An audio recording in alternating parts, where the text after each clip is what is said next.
Welcome back, ladies and gentlemen. Apologize for the wait. We're getting right into the round number 2. We have a backup observer, so now we have 2 different lobbies. But we got Mikowski and we got Eli. I'm going to leave it to you two as we're already into round number 2 with the folks that you see right here on your screen. All right, Eli, here we go. Hopping on board with It's the Last Shot, your grand finals world champion from Seattle just a few months ago. Got a pretty difficult lobby here as Boo Boo Doo Boo's got something to say about it, I'm sure. A highly competitive match in round 2 here as we get things underway with Boo Boo Doo Boo.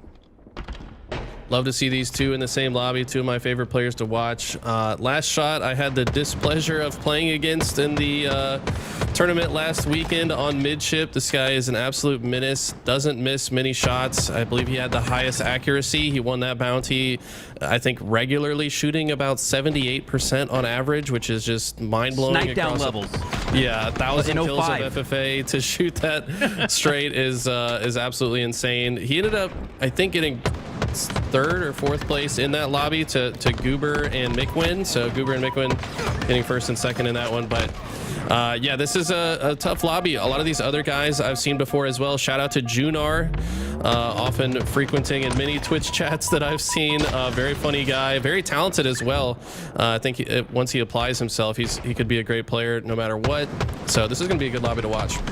Yeah, I think, Eli, for the majority of the community, they'd say the narrative right now around free-for-alls is, can the top of the free-for-all community compete with the top of the HCS community, the 4v4 community? Guys like Boo Boo Doo Boo versus It's the Last Shot. Boo Boo Doo Boo hailing from the 4v4 side of things. Last Shot, you could argue, from the free-for-all side of things, although he's had some success in the open bracket on 4v4 as well. But I think we had a little bit of a preview. We had a little bit of that question answered last week in the Complexity Tournament. In the top 3, it was 2 out of the 3 from the free-for-all community, we'll call it, taking ownership, taking claim of that. I think McWin at 2nd place was the only quote-unquote HCS pro to finish in the top 3. So we're starting to find some answers to that classic question: can the top of the free-for-all community compete with the best in the HCS? The answer so far is yes.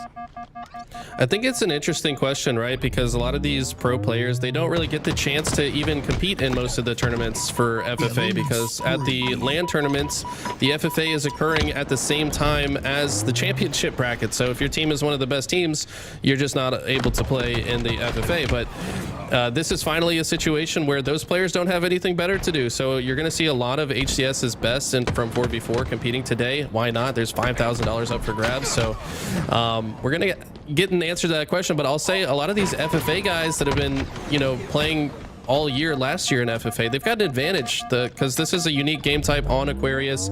They've got the routing down. They probably understand the spawns a little bit better in FFA than some of the 4v4 pros, and we'll see if some of that experiential edge has a difference for them to be able to beat some of the arguable best players in the world, period, here today. 3+ minutes have passed, and so far it's the Last Shot with the lead by 6, building a killing spree plus lead. Doing quite well, filtering out through the fridge, cleaning up his opponent there as Boo Boo Doo Boo now down by a count of 6. And it looks like to me, Eli, you got Junar at 10, Faka at 12. They're really claiming those 4th and final spots, 2, 3, and 4. 6 respectively for the other 3 players in the lobby. So we're already starting to see a little bit of separation at the start of this free-for-all.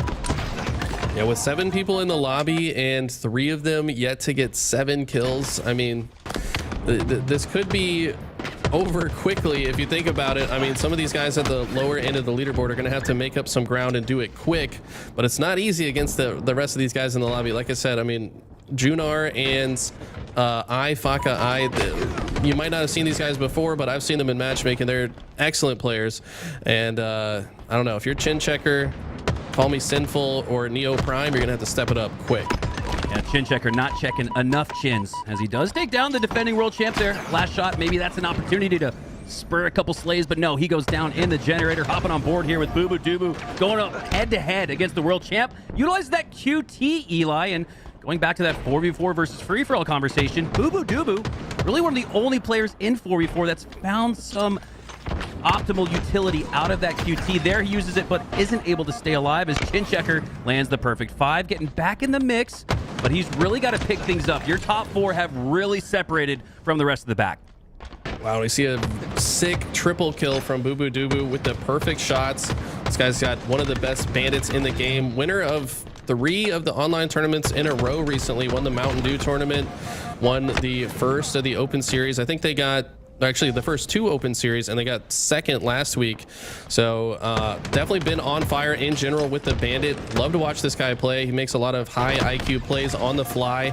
Not even sure how he comes up with some of the decisions that he comes up with, especially in 4s with grapples, repulsors, all kinds of things like that. So he's got, in a way, I would say this format kind of nerfs what makes Boo Boo Doo Boo such a special player, though, right? Is he doesn't have access to all the different tools that he uses in 4v4. It's just him and his bandit. But fortunately, he's also got a fantastic bandit, and I think he's going to put it to work today. I'd argue, too, Eli, to add to that point, as Boo Boo Doo Boo adds to his kill count, that Boo Boo Doo Boo also doesn't have the advantage of the distraction a teammate might provide. I guess you could manipulate a free-for-all lobby to utilize an opponent like you might a teammate. Not necessarily that saying Boo Boo Doo Boo's baiting his teammates, but he absolutely plays off of his teammates' positioning to make those sneaky, unorthodox plays. How can he fare in the free-for-all lobbies? That's going to be something to keep an eye on. Absolutely, and despite not having all the tools available to him as he has in 4v4, we do see him still utilizing the sandbox, grabbing the MK sidekick. Now, this gun, I think, is underused in a lot of the lower ELOs, but you'll see pro players picking it up all the time. Absolutely shreds at close range, has a much faster time to kill.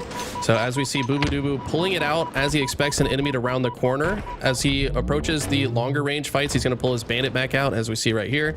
But he's really ready to just shred a player. If you get perfect shots, it feels like a damn near instant kill. Look at this. So he's gonna get this guy to one shot, tries to get the melee, does finally find it. Still got the thrust pack to work with as well, and he's going to use that to close the distance, go for melees in a lot of situations, or he can also use the thruster defensively to disengage out of situations that he might have otherwise died. It's the last shot, still in the lead here, but that lead has dwindled from 6 down to 3. Boo Boo Doo Boo's cut that in half. Junar sitting at 24 in 3rd place, and then you got Faka at 19, holding down the 4th and final spot of qualification for winners round 3. Faka now building an 8-kill lead on Sinful in 5th place. Going to keep an eye on that battle as we try to determine our lobby for the next round as we hop on board here with Faka, continuing to build a lead as he finds another slay, stays alive here in the carbine, and because of this comfortability, you could argue he has this gap he has between 5th place. He's not going to rush out an OE. He waits to get his shields back before re-engaging. Unfortunately goes down, but my God, the timing there from the last shot, coming out with a double kill despite being pretty overwhelmed. It's an impressive play there from him as we switch gears here to another lobby. Quickly, King Nick in the lead. This is impressive. King Nick, previously we saw no other pros in the lobby. A quick glance, Eli, I see Sab, Suspector, the most passionate competitor in J Gravity, and King Nick continuing with his domination despite how much better this lobby is. This is a 3-4x in terms of difficulty, and King Nick still holding his own in 1st. Can we give a shout out to LVT? I mean, that other lobby, let's be honest, it looked like it's probably already over. The bottom 3 were so far behind the top 4 that it's pretty easy to predict who's going to finish that one. But guess what? We're still in another lobby here, and we've got even more action. This one's going to be a bit closer right now. Right now, it's J Gravity in that 4th place position. Always keep your eye on who's in 4th and 5th, because that's where the real battle is at in these early rounds of the FFA. Only top 4 advance to the next round. So right now, if you're J Gravity, you got to hold on to that lead, and if you're one of the other 3 players below that, which right now is Nito, Nathan Bacon, and Shieldsay, you're gonna have to pick up the pace to catch up to that top 4. Speaking of the pace, Eli, that's 6 kills in quick succession. Overkill for Sab, +2, the double puts him right back in the mix. Only down by 2 now, as Suspector has something to say about it as well. He's only down by 3, and then, gosh, your 4th place is well back. So top 3 is, you could argue, pretty well down pat. 7 minutes left in this lobby. We expect that to stick, but J Gravity in 4th with 20 kills. He's still got a lot of work to do. You got Nathan Bacon at 17, Nito 2K at 16. This one's still a duel for that 4th place finish. J Gravity has a nice little or 3 kill cushion right now, but he can't get too comfortable. I mean, Nathan Bacon also having 14 assists. What that tells me is he's been doing a lot of damage. Maybe just got a bit unfortunate during the first half of this game. Could have easily converted at least 7 of those kills into kills of his own if they did not get finished by other players. So J Gravity can't get too comfortable here. I'm expecting Nathan Bacon to maybe make a later rally where his kills aren't getting stolen, and if he's able to do that, he can put together a killing spree that leapfrogs him into 4th place. Yeah, J Gravity sitting with a +4 net advantage, but there's 2 players at 17, so he's got 2 players nipping at his heels. Nito 2K gets another kill to make it a 3-point game between that 4th and 5th place finisher. Hopping on board here with Shieldsy in the corner of the fridge, finishes up 1. Looking at a cross map, a player with that grenade, and oh my god, that lands on Suspector. I thought for a sec that might be some wasted utility there, but the Hail Mary, the prayer, is answered. I can't ever consider a random cross map grenade in FFA to be a waste of utility, honestly, because you die so fast that often if you don't throw them, you might not even have a chance to ever use the grenade. So I'm actually all for some random cross map grenades, especially if it's a highly frequented area or if you think there's a couple players fighting in that area. So I mean, good on him for using that. I think the worst thing you can do is just never throw your grenades because you're waiting for the quote unquote best opportunity to do so, and then now you die and your enemies just pick up the grenades and they use them for themselves. So love to see the Hail Mary come into play there. Yeah, that's such an interesting point you bring up, Eli, because in 4v4 the idea is to kind of play those cards close to your vest, keep those grenades on you so you can utilize them later on. But I guess you're right, in free-for-all, let it rip. What's it hurt? There's so many on the ground anyways after a player goes down, like we see 2 going down here to Sab, that there's plenty of grenades to pick up, as Sab does in fact pick up that 1 grenade to earn the triple kill, seeing it at play. Wow. The overkill as well. How is that not on the screen? I'm counting it. That's 2 overkills for Sab in this lobby. Absolutely dominating now, up by 5. He is guaranteeing his ticket into the next round. No surprise, this guy's been putting on impressive displays of skill as long as he's been showing up on the LVT screen, on the HCS main stage. Doesn't matter where this guy is, he's putting up huge kills. So love to see that for Sab, but I mean, the drama is really boiling around that 4th place spot. J Gravity still with the 4-kill lead over the next closest competitors. Now Nathan Bacon and Shieldsay. So Shieldsay actually able to come back a bit here. He was previously in the 7th place position, but all the way up to 6th now, or sorry, 5th place. So if he's able to get a few more kills, he could potentially leapfrog J Gravity here. Oh, Nathan Bacon, Nito, and Shieldsy are all right there, only down by a count of 5. But at the moment, no, it's J Gravity popping off, getting a few extra kills to find a little bit more separation. Pops that QT, has a couple players coming in for the close quarter combat, utilizes that QT again, but gets the assist. Unfortunate there, but yeah, really speaking to the levels of this, Eli, we see Sab up by a count of almost 10 now, but he needed 2 overkills to earn that separation. Really gives you an idea of how high level this competition is, and we're only in round 2. Yeah, for round 2, I mean, you gotta feel a little bit bad for the rest of the guys in this lobby. Shieldsy, Reaper. I mean, for your round 2 to have Sab, Suspector, King Nick, and I mean, J Gravity is no slouch himself either. This is a tough lobby, man. I mean, for round 2, these games are gonna get more and more intense as the tournament progresses. And at some point, some of these big names are gonna have to finish 5th or 6th because there's just gonna be so many big names in the lobby that, you know, only 4 of them get to advance. So the drama's already heating up here. Yeah, we saw 1 to 2 pros in each of the lobbies in round 1. Now that doubles to about 3 to 4, and like you said, the levels only get higher throughout the competition. You're going to see more and more professionals in these lobbies as the amateurs look to make a name for themselves. J Gravity for now just looking to earn and secure that 4th and final spot. Did a good job of maintaining the lead as Sab with another multi-kill on your screen. 5 perfect shots for the triple kill, as J Grav finds himself up by 3 over 2 opponents. Now Nito only down by 2. This one's going to be close to the finish. 2:20 left.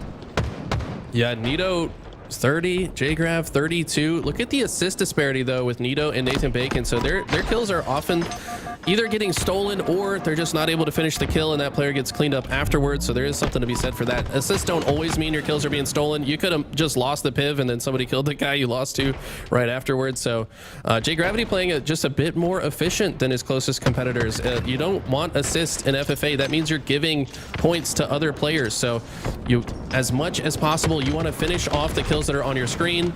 And going down with the trade is not a bad thing either, as long as you're racking up kills and then you get back on that respawn to get even more kills. You're doing just fine in free-for-all.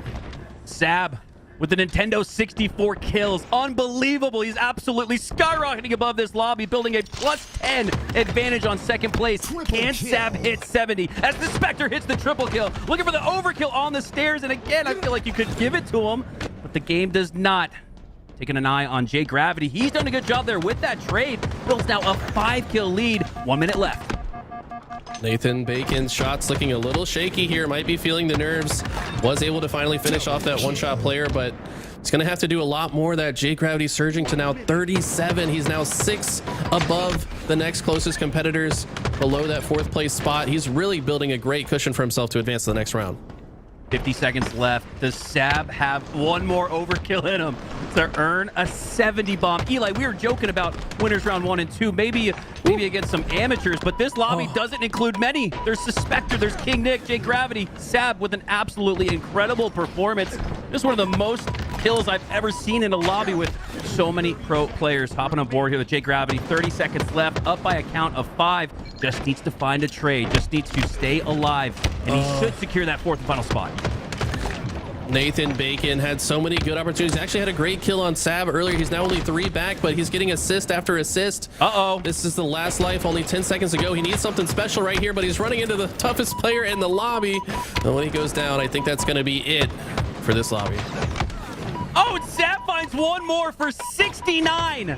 Nice performance from him. Yeah, unbelievable. Doesn't get the 70 bomb, but maybe that's even better, as Sab absolutely dominates. Yeah, can we get a copy pasta train of highlighted all caps nice in chat for that 69 kills from Sab? Unbelievable performance. Eli, we cast it together in the first week of this free-for-all series. We didn't see anything close to 70. Sab there almost hit it.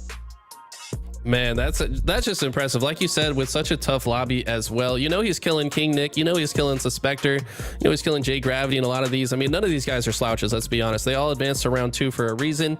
But man, this is a tough lobby if you're one of the bottom 4 here. Congratulations to J Grav for holding on to dear life. I mean, this man was in 4th place essentially the entire time that we were on this POV. So, and that's not easy, right? You got to keep up the momentum. You can't get nervous. You can't rest on your laurels. You know, these guys are all hunting to try to catch up to you, and he was able to hold on to that throughout. So props to J Grav.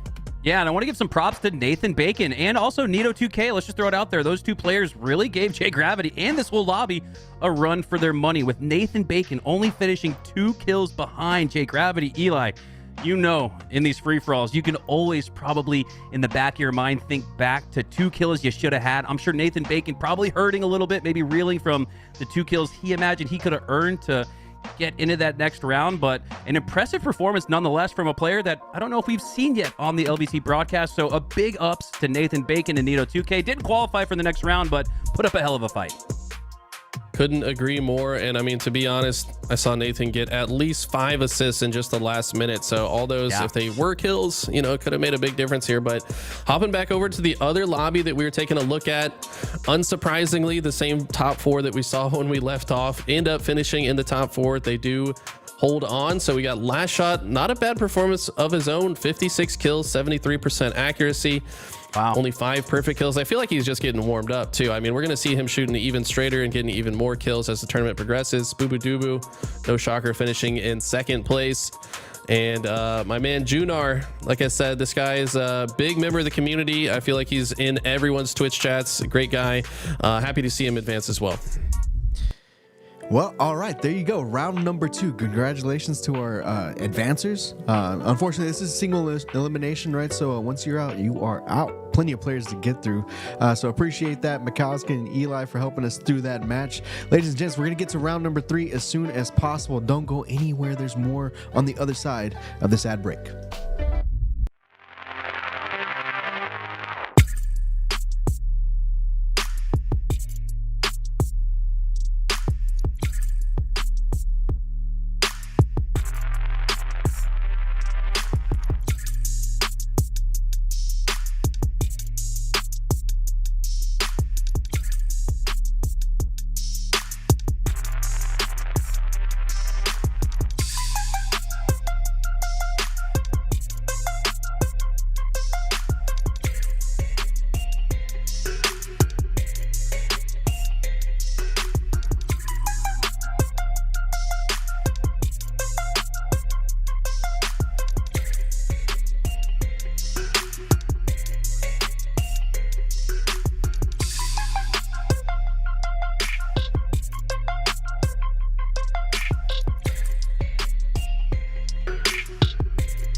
This is my time.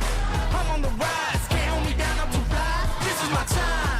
Ready to shine, brighter than all of the lights. Cause when it's game time, seconds away and the game's on the line. There ain't no doubt in my mind.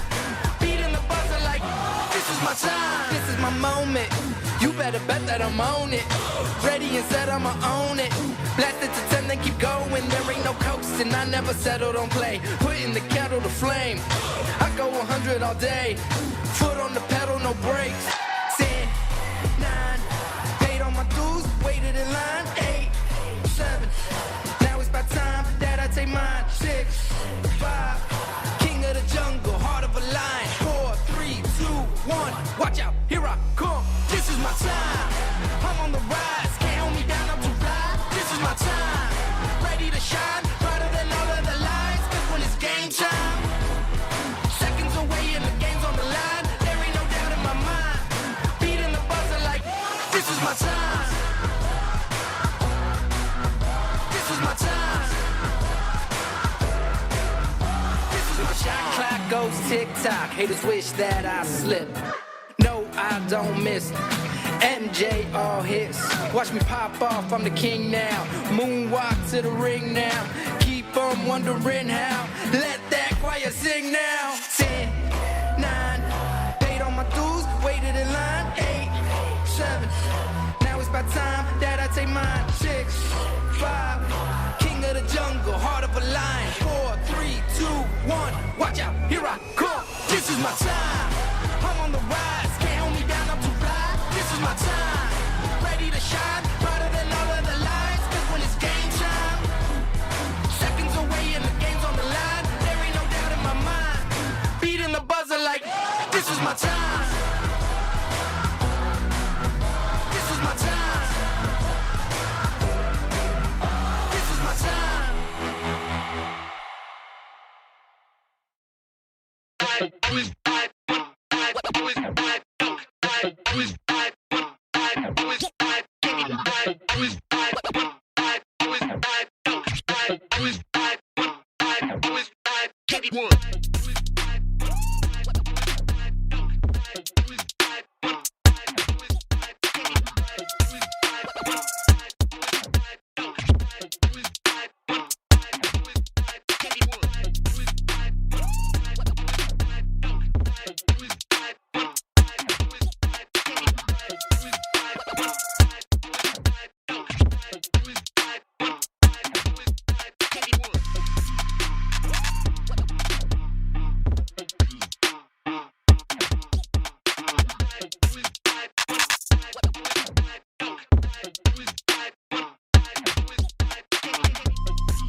accept the loss, I'm hard-headed. There's a little bit of madness to my method. Many falling off that fine line that I'm treading. I risk anything to be great, and I'm not letting nobody rob me of my victory. Number one, that's what I'm meant to be. When by any means, only thing that makes sense to me, I can make nice or make history. I got that dog in me, yeah. Turn me up. Big energy, got the crowd going nuts. I got that dog in me, yeah. Annie up. I take on anyone. I don't need no one-on-one. I got that dog in me, yeah. I'm talking all bite, no bark. I could rip your squad apart. I got that dog in me. So what's up? Yeah. So what's up? I told her move over. Enough of that mediocre. I've been the man since cruising around in the stroller. I got ice in my veins like a cut in Minnesota. Why not show you how I'm built? Come a little closer. A lot of heart, been smart, aura got a glow. We can restart, give head start, still get the same result. I'm about mine. Don't you get it confused? I'ma win again. Yeah, that's all that I do. I got that dog in me, yeah. Turn me up. Big energy, got the crowd going nuts. I got that dog in me, yeah. Annie up. I take on anyone. I don't need no one-on-one. I got that dog in me, yeah. I'm talking all bite, no bark. I could rip your squad apart. I got that dog in me. So what's up? Yeah. So what's up? They don't get it. I'm different. I'm the type to break through the doors, tear down the walls, start up a war. They don't get it. It ain't clear. I know you probably think that you might.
got me feeling so used, got me acting confused. Got on all my soul, baby, you put me through hell.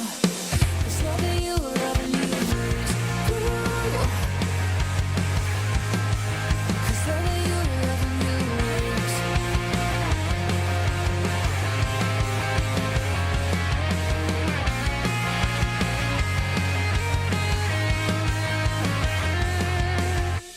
Got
night, ladies and gentlemen. Sorry about the wait, but we are back. Round number 3 is officially up and going.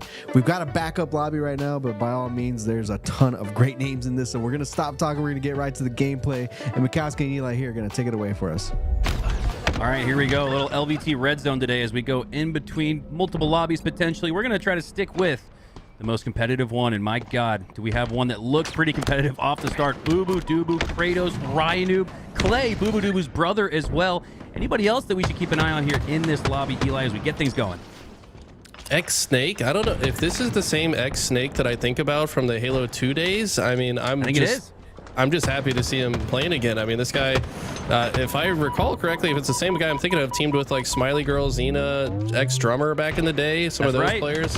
But yeah, crazy blast from the past to see him in here. But yeah, we got to talk about the brotherly duo, Boo Boo Doo-Boo and Clay. I think Boo Boo would probably tell you that his brother's better than him at FFA. So this will be a fun one to watch. But it looks like we've got a false start, I guess. So maybe we'll be restarting this lobby here shortly for you guys. What an incredible brotherly legacy Halo has had over the years. Starting off with the GOATs, my 1 and 2, Ogre 1 and 2. Then you've got Elamite and Ace, the national champion and the world champion of the Halo 4 1v1s. You got the triplets, Suppressed, Avenue, Diagram. And here you got Clay and Boo Boo Doo-Boo. What is it about family Halo that makes it such a family affair, Eli? I mean, I know for us, we remember growing up as kids, bringing the Xbox over to someone's house, and you know, I imagine if you had a brother, I never had one, but you'd say, "Hey, come along for the ride. You know, come fill in. We need someone on the sticks." So, what are your thoughts on that? Why do you think Halo has so many successful brotherly duos throughout the league and throughout the course of history? Well, think about it, man. When you're growing up, I mean, I know you don't have a brother, so you can't relate to this. I got an older brother, and I would say if it wasn't for him, I wouldn't be the player that I ever was, because growing up, he beat my ass in every single game we ever played as a kid, to the point that I'm throwing controllers against the wall, and I just wanted to get better so I could finally beat him. And, you know, like, when that's happening, like, it doesn't matter what you're playing, you want to beat your brother. So I think that it makes sense when you're competing against each other, you know, growing up, that it's only natural when Halo comes out, you probably play it together, you play against or with each other. So I think that's a big part of it. You know, as a kid, you got to compete against your siblings, and Halo's no different, right?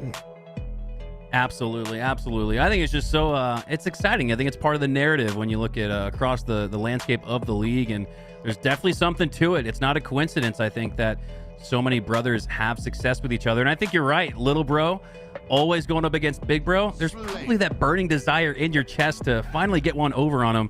And you might lose. You might have lost back in, let's say, the early 2000s, 35 hang 'em high free falls in a row. But the first time you win one, oh, there's no better feeling. As we might see some of that here as Clay takes on his brother Boo Boo Doo-Boo. Looks like we've added another player into the lobby, so we've got a full 8 here for you. Love to see that. Looks like Sab was the missing player before a random person from Twitch chat decided it'd be funny to join the lobby. It kind of threw off the leader and we started the game, but now we've got the actual competitor Sab here, who's been proven that he deserves to be here all day long with that 69 nice performance that he had earlier in the round before. And this is a stacked lobby. When you look across here, it's hard to think of which 4 are going to be eliminated. I mean, I would say, I guess, Kruvu, Clay, Escape, and Snake are the lesser known players here, but I mean, these guys are no slouches either. Hey, Escape, right as you mentioned him, lesser known, but his opponent did not know what he had planned as he lands the ninja early on. We have a extremely competitive match. Nobody's built any separation after 1 minute. As we hop on board here with Kratos, takes down Clay, looks to push on through, but gets taken down to the grenade. Boo Boo Doo-Boo really playing his paces here, playing patiently to start off this match, earns the trade here and continues to score 5 all, knotted at 5. Our 3 players now. Sab takes the lead with 6. I've started to notice some of these better FFA players are just using the base as their home. If you spawn in the base, oftentimes there's an enemy that also spawned in the fridge or the utility, or sometimes both. So if you just hold that space, sometimes you can catch that player who spawns fridge and wants to rotate out into a safer location. You can just kind of bait the positioning, maybe use an audio cue to know that that player's coming around the corner, and get an easy kill, easy trade. Every single trade so important in these games, as we see trade after trade occurring on screen as I say this. It's because any kill that you get before you die is good. You have to pace out as many kills as possible in 15 minutes. The players that are able to accumulate the most kills in 15 minutes are going to be the ones that advance to the next round. These guys are totally okay with dying if it means they also get a kill in the process.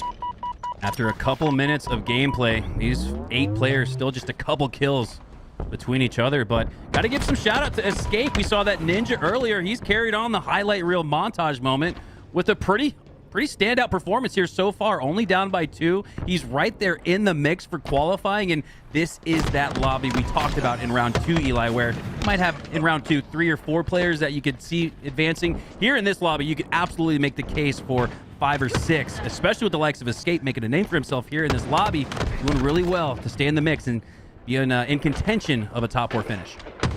I mean, at first glance, looking at this lobby, Escape is the player that I know the least out of these 8 players, and he's proving that he can hang with the best of them as well. But we do see finally some separation at the top. Sab now with 13, Boo Boo not far behind with 12 as he picks up a double kill. And this appears to be his strategy. This is the second time we've been on his screen where he's just sitting here. He knows these players are going to spawn in the fridge side, and he's confident that he can just turn around and react to somebody in the base. And maybe this is what he's decided. Let's talk about this, Hunter. Boo Boo Doo, one of the smartest players in the game, right? So he won one of the 1v1 tournaments. Totally different game as well. Whatever he's competing in, he takes the time to figure out and devise an optimal strategy and give himself the best chance to win. We didn't really see him doing this last week. He was on the LVT broadcast a few times. Didn't see this stand in the P-Door strategy back then, but I think he might have gone back to the lab and figured something out. He's always reviewing VOD, trying to figure out how he could potentially give himself an edge, and I think he might have found one. You're exactly right, Eli, because we talked to Jesse or Boo Boo Doo Boo about this when he won the Honda Fan Cup, and we said, what did you do, or did you change any strategy? More specifically, did you change anything from your 4v4 to 1v1s? And he said, I cranked my sensitivity down. Not sure what the gameplay change has been or the strategy change has been here for the free-for-alls, but we're getting a glimpse of it here as Boo Boo Doo Boo dominates in rotating fashion around the blue base, continuing on with his standout performance here, well above 3rd place. Sab still in 2nd, pretty close to him, only down by 1, but really starting to build some separation between 3rd, 4th, and 5th. Love to see him at the top, and Nighty mentions it in chat. Sab in the last game we watched, I think, had 4 overkills, which is absolutely insane. The game didn't award him a few of them because the last kill ended as a trade, but you know what? We're going to give it to him. Honorary overkill. Those, absolutely. And we see, it looks like he might have a similar strategy. He's kind of patrolling the base, finding weak targets on both the left and the right of the base. Don't expect him to really push forward from here very often, but he's going to wait for his shields, and now decides to turn around, go back to the base. So this is starting to become maybe a little bit of a meta when it comes to FFA, just based on the way the spawns work and where these players are very likely to come back off the respawn screen. Rotating in and out of the base seems like a great strategy to rack up kills. Sab now, he's stolen the lead. He's stolen the life force of his opponent there as he trades out with the melee. Boo Boo Doo Boo previously in the lead, now down by a count of 2. We got Ryan Noob in 3rd with 16, Kruvu at 15, but you look at Clay at 14, Escape at 14, and Snake even at 11 at 4th and final spot. Going to be highly contested here as we approach the 9.5-minute mark. Absolutely insane. It just goes to show how good all these players are when the player who's top 10 in every category is in last place. That's actually incredible. These guys must be some of the best to ever do it to defeat the greatest of all time, Kratos here. But yeah, Sab, Boo Boo top 2, and very tight around that 4th place march. Kruvu, Clay, and Escape all now within 1 kill of each other, but only one of them likely to get that 4th place spot. Kruvu clinging to that 4th and final spot in this lobby, finds another kill to give him a little bit of insurance, but he's going to need way more than just one as he does not have enough cushion. Clay and Escape close behind him as Kruvu. Oh, nice little third party here. Picks up the double on Sab and Kratos here. And now you're going to see Kruvu utilize the elbow of the fridge to completely, I wouldn't say dominate, but looking like a pretty strong performance there as Kruvu gives himself a little bit of an edge, a little bit of a lead here as he's up 3 now, it looks like. Excuse me, just 1 as Escape has found 19 kills. Eli, I thought maybe after 3 kills in a row, Kruvu would have found some separation, but this lobby's moving too fast. He has none of it, only up by 1. Escape, Kruvu, and Ryan Noob all within 2 kills between the 3. Escape really putting on a good performance so far. If he can keep up the pace against a lobby like this, I could absolutely see him advancing, but there's still 8 minutes left and you got to be in the battles non-stop. You don't have any chance to breathe. You don't have any time to reassess your strategy. You've got to be fighting once again every time you respawn. So I love the play from Rhino, by the way, controlling the P2 side. The under talked about item in the meta right now, I think, are the plasma grenades. Plasma grenades, fantastic. They can kill somebody in one hit, whether you stick them or not. But in FFA, plasma grenades very effective. If you're about to die in that close range situation, you can guarantee the trade just by clicking your grenade button and looking in the general direction of your opponent. More often than not, you're going to get the stick trade before you die.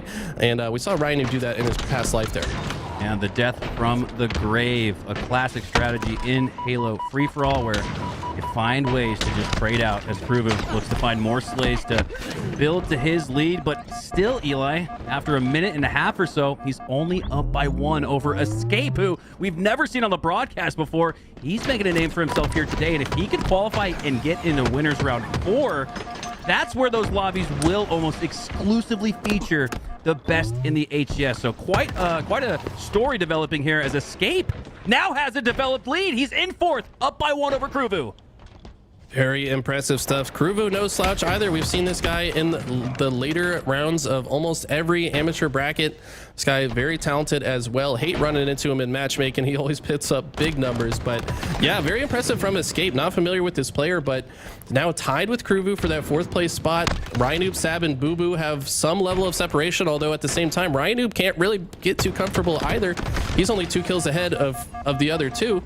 And if you're Snake and Clay and Kratos, it looks like Kratos has decided to bow out of this game. Not sure if that was a lag out or another means to exit the game, but right now it looks like Clay and Snake gonna have to pick up the pace if they're gonna keep up in this lobby. And that does change the complexion of this lobby with Kratos bowing out or lagging out. It's gonna make things a little harder, you could argue, as there's less potential kills on the board. So you're gonna have to find someone other than Kratos to take down if you're in this lobby, and especially if you're between Kruvu, Escape, and you could argue Ryanoob as well, who's got to worry about his positioning. He's in that 3rd, 4th spot for now, but with how close Kruvu is, and we know Clay can make a run, this is not over just yet. 5.5 left to go. A little surprised to see Clay so far behind. He was a well performer in most of the FFA LAN tournaments. I believe he finished top 16 and perhaps even top 8 a time or 2. Yes. As Boo Boo's younger brother, he is an extremely talented player. I believe he works at Chick-fil-A in the daytime and slays noobs in the nighttime. So I love this kid. He's very talented. If he wasn't working full time, he'd probably be slaying even more noobs. But hey, man, gotta respect the man for working hard. And love to see him still performing in these tournaments. Yeah, cooking chickens, regardless of the battlegrounds, as Clay knows how to cook. Like you said, Eli, his own brother, Boo Boo Doo might say Clay is the better free-for-all player. But for now, it's Boo Boo Doo who has the edge on his brother, up by 7. And it's Sab who's up by 8 in this lobby. Eli, we've been talking about the 4th, 5th, 6th players for a little while, looking to see who qualifies for the next round. But I got to take a second to stop down. 4.5 minutes left, and Sab has 42 kills in this lobby too. Is he going to drop another 69 kills? It feels like he's on pace. I think he is. I mean, with 4 minutes left, plenty of time to keep racking up those kills. Doesn't surprise me. I don't think we saw him in the grand finals last tournament, but I mean, this guy is one of the most individually talented players that we have in the league, period. We saw him putting up insane games in the last open series. I believe his team ended up finishing 3rd in that, and we saw him put up, yes, what was it, like a 50 bomb nearly against that stellar Boo Boo Doo Boo squad yes, that ended up finishing 2nd place. Sab put up an insane number in a live fire oddball game. That's one that I will not forget anytime soon. So he's been on a tear lately. I think he's maybe found some comfort with the bandit and really letting that individual talent shine. Yeah, that was a hell of a lower bracket run there from the open team, led by that 50 bomb performance here from Sab. Whether it's 4v4 Eli or free-for-all, he's finding a way to put 50 plus on the board against the best in the world. Unbelievable. Love to see Sab's growth. We talked about King Nick, another one of those players in the previous lobbies that had a little bit of a rough season too, but in recent months, they've really hit their stride. Ryanoob looking to hit his stride here as he's at 38, Kruvu at 37. So Ryanoob spot he might not even feel as safe as Escape is still fairly close behind. Only a killing spree separates him from qualifying or not. As we hop back on board here with your lobby leader, Sab, we're going to find a few extra slays in the generator. Doesn't spot anybody. Now rotating. Finds Boo Doo, has his back. How is he going to play this one here? Oh, what an impressive play there. Takes down Ryanoob at one shot before Boo Doo earns that sticky grenade kill. The timing and prioritization of opponents there from Sab was masterful.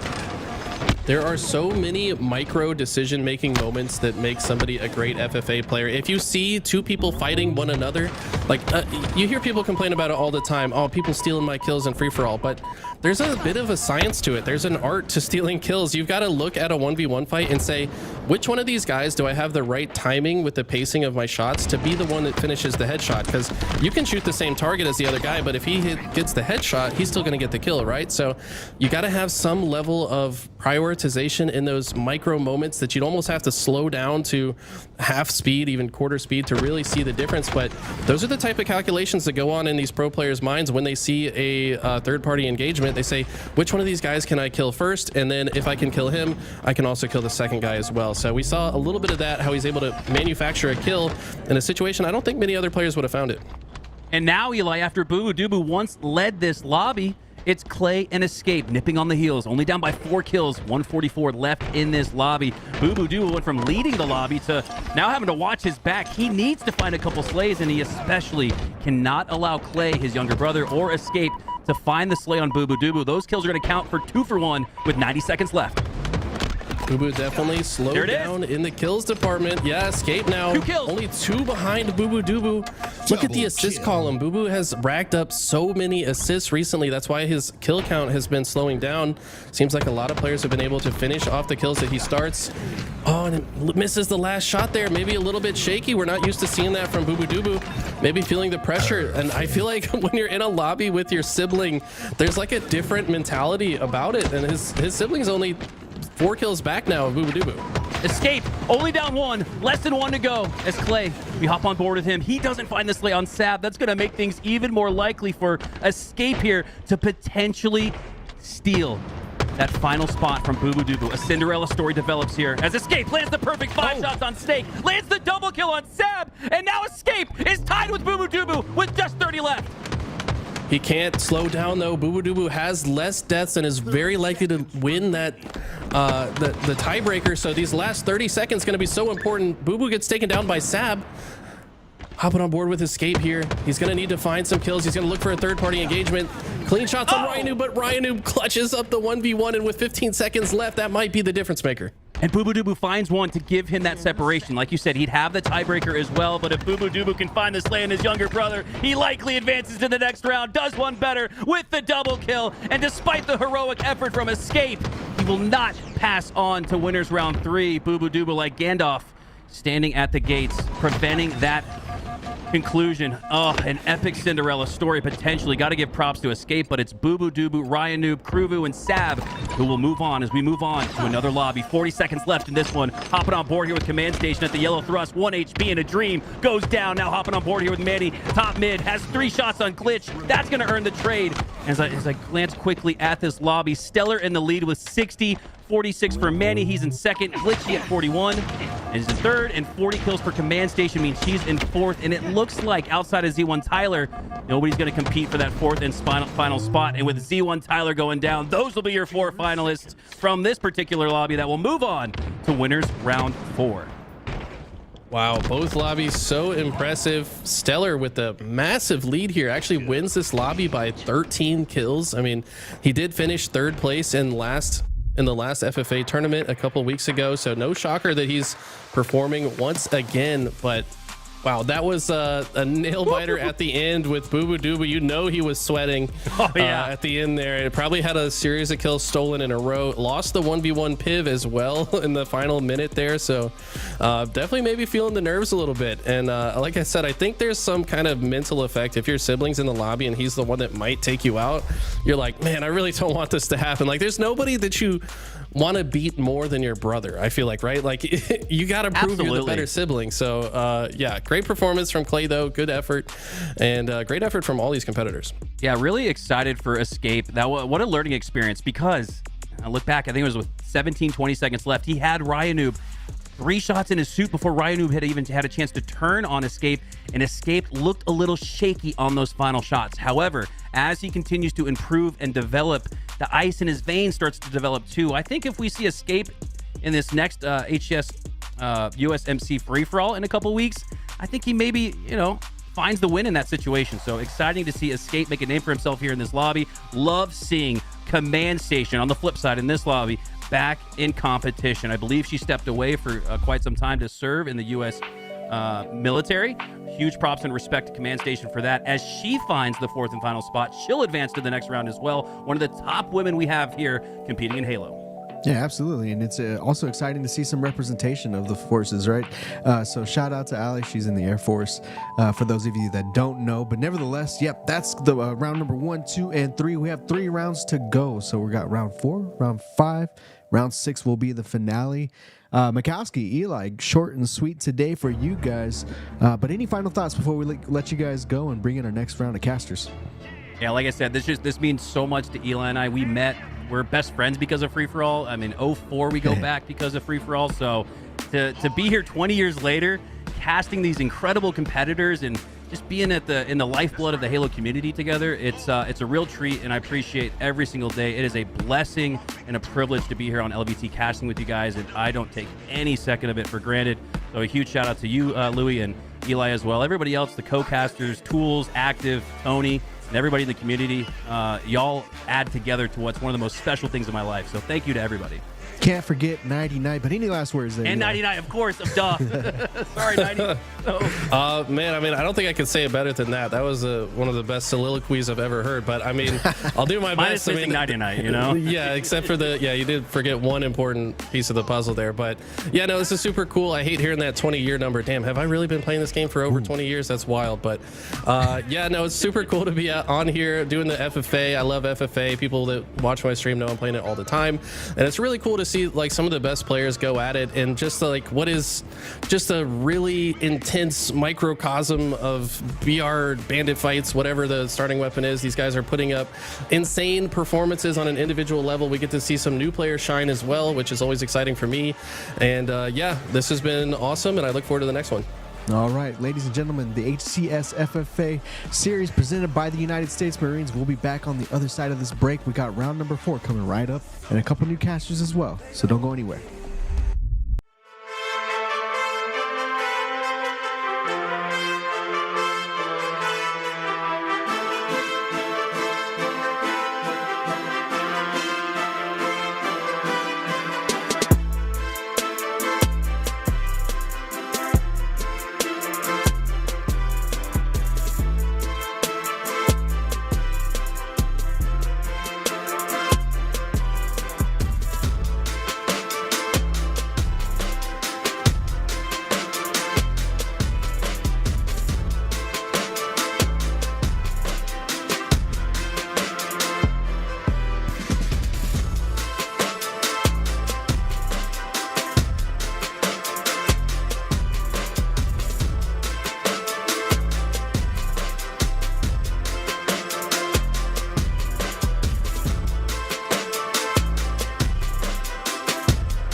This is my time. I'm on the rise. Can't hold me down, I'm too fly. This is my time. Ready to shine, brighter than all of the lights. Cause when it's game time, seconds away and the game's on the line. There ain't no doubt in my mind. Beating the buzzer like, this is my time. This is my moment. You better bet that I'm on it. Ready and set, I'ma own it. Blast it to 10, then keep going. There ain't no coasting, I never settle, don't play. Putting the kettle to flame. I go 100 all day. Foot on the pedal, no brakes. 10, 9, paid on my dues, waited in line. 8, 7, now it's about time that I take mine. 6, 5, king of the jungle, heart of a lion. 4, 3, 2, 1, watch out, here I come. This is my time. I'm on the rise, can't hold me down, I'm too fly. This is my time. Ready to shine, brighter than all of the lights. Cause when it's game time, seconds away and the game's on the line. There ain't no doubt in my mind.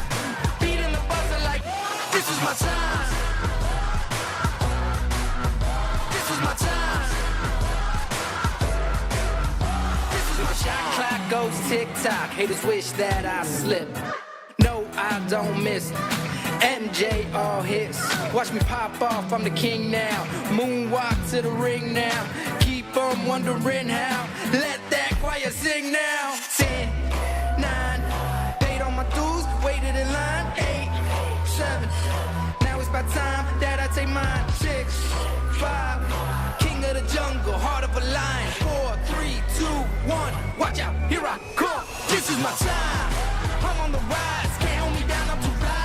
This is my time, ready to shine, brighter than all of the lights. Cause when it's game time, seconds away and the game's on the line. There ain't no doubt in my mind. Beating the buzzer like, this is my time. This is my time. This is my time.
accept the loss, I'm hard-headed.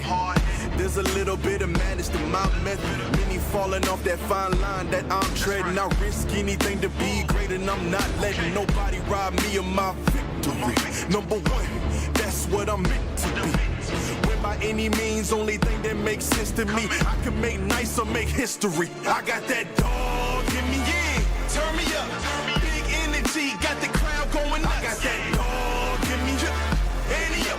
I take on anyone. I don't need a one-on-one. I got that dog in me, yeah. I'm talking all bite, no bark. I could rip your squad up. I got that dog in me. So what's up? Yeah. So what's up? I told her move over. Enough of that mediocre. I've been the man since cruising around in the stroller. I got ice in my veins like a cut in Minnesota. Why not show you how I'm built? Come a little closer. Ayy, lot of heart, been smart. Aura got a glow. We can restart, give head start, still get the same result. I'm about mine. Don't you get it confused? I'ma win again. Yeah, that's all that I do. I got that dog in me, yeah. Turn me up. Big energy, got the crowd going nuts. I got that dog in me, yeah. Ante up. I take on anyone. I don't need a one-on-one. I got that dog in me, yeah. I'm talking all bite, no bark. I could rip your squad up. I got that dog in me. So what's up? Yeah. So what's up? They don't get it. I'm different. I'm the type to break through. Ladies and gentlemen, welcome back. We had a little bit of a mix-up, so we're going to take a small step back. We're going to redo round number 3. We got Complexion and the gang in that lobby. They've already started, right? But I want to give a moment for our casters here. We got Tools and we got Active coming to the show, so welcome, Tools. How you doing today, man? Fantastic. FFA day. Can't be happier. Excited to get into it and see who shows up in the finals. All right, and then we got Active on the other side. Active, how you doing today, man? I'm doing great. Ready to watch this again and ready to see it in real time. I'm excited to see if Stellar can win another one here. All righty. Well, without further ado, we're going to get right into the game. We're going to let Tools and Active go ahead and cast this round 3 match for you. Baby. Here we go. On board with Manny. This is the real deal here. Round number 3, of course. 8-8 to start it off. The first 2 players, actually it's a triple tie here. Complexion, Stellar, and Manny tied up. Some nice shots by Gunny right there. We'll clean up that kill. What do you think about this lobby, Tools? I mean, there's some heavy hitters in here. The champ, right? I mean, number 1, first person I think is Stellar. What is he gonna do, and is he gonna be able to win this tournament? Right? It's not necessarily even about this lobby for him. It's about the whole tournament. But the player on your screen right there, Command Station, gonna be my dark horse in this round. She's an incredibly talented, incredibly driven when it comes to this game. Gonna have a lot of practice underneath her belt. Whenever she's able to play, she's on. And honestly, I'm excited to see her competing again. I don't know if she's still overseas. She was stationed over in Turkey, I think, but okay. Might be back in the States for a little bit. Not entirely sure what's going on with that, but it's great to see her playing. Yeah, and another, just some love shown for serving our country here. Definitely a lot of respect for Command Station. Stellar on your screen, though. Gonna have 11 kills already to start this game. And you can see, trying to get that timing on the base player. You see, pushes towards the fridge, tries to get timing on the players spawning inside a base. Unfortunately, the timing gonna be a bit off, but he does catch out Command Station. The third shot won't go through. Beatdown comes in, cleans it up with the body. Now only down by 1. And like you said, this is just another lobby for him, but Glitchy looking to contest with a beautiful piv there onto Stellar. Complexion with the interesting tech, right? He has his quantum translocator. I want to see him be aggressive with it. Try to constantly move back and forth, but it's just so hard to get maximum value out of that equipment on free-for-all because of just how many enemies there are. You're never really transporting back to safety like you would in a 4v4. Stellar, ooh, getting a little windy in the tunnel right there, but cleans it up for the double. Might be able to take one more down with him. Yeah, I think he thought that player, after they got beat down, was going to be one shot, so he's trying to target switch to clean that one up. And that's something you got to do in free-for-all very, very often, right? You got to try and make sure to prioritize those one-shot players or the weaker players so you can clean up those kills. And, Gunplexion does a little bit of that right there inside the base. It's Command Station now, though. A woman we respect. A little bit of a trade there with the pistol. Definitely another weapon to use here in this free-for-all. Very good in close-range combat, being able to use that pistol. Just a really fast time to kill. Tyler, though, comes in with a triple, utilizing that thrust, gonna clean that one up, and I mean, he's catching up right now. He's got 15 where Stellar has 18. What's so impressive about this lobby is just how close it is, even early on, right? Usually you start to see some separation around the minute 30, 2-minute mark, but really, it's been kind of tight, and that's what I want to see, right? You want to see a lobby that you have no idea what's going to happen, but Exclusive, you're not going to ninja the world champ. Let me just tell you that. Stellar's not falling for that anytime soon. Stellar pushing on through, gets a timing once again. You get the back smack there, a triple kill for Gunplexion. Can he get the, oh my goodness, tries to go for the quick slide cancel there to get that over. Not gonna come through with that one though, but it's that a little bit of individual tech. Gunny uses that in his strafe very often, and it honestly, it's a little bit more difficult to use with the current network state, but I'm definitely very curious to see how individual, moves like that will work once the network change comes through. I'm excited to see how it changes things. You see Stellar right there jumping up in that window? Really cool technique he's using right there. It's fast falling, right? So he's jumping up, just hitting that ledge and instantly hopping back. It creates this fast fall animation, or it's not really an animation, but just a mechanic in the game, and it's just interesting to see like those little micro techniques that they're going to be using, because the first thing in free-for-alls, you have to be wary of how much damage you take, how exposed you are on the map, and that's where Stellar is going to minimize that at all points in time. He plays close to corners. He's just looking to vulture off kills and get value out of his life, and that's why so often when we're on his screen, he's getting that double kill, right? And it's not necessarily about getting the overkill, going on a big killing spree. It's about getting value out of your life, and that's where Stellar is one of the best in the game. He's never gonna respawn and not take two down with him. Yeah, it's 100% correct. When I used to play free-for-all back in Halo 2, it was a lot about those, staying alive, getting those sequences where you get those double kills like you talked about, having a great amount of shots fired so you're aware of like what's going on around the map. You're just trying to put that damage in.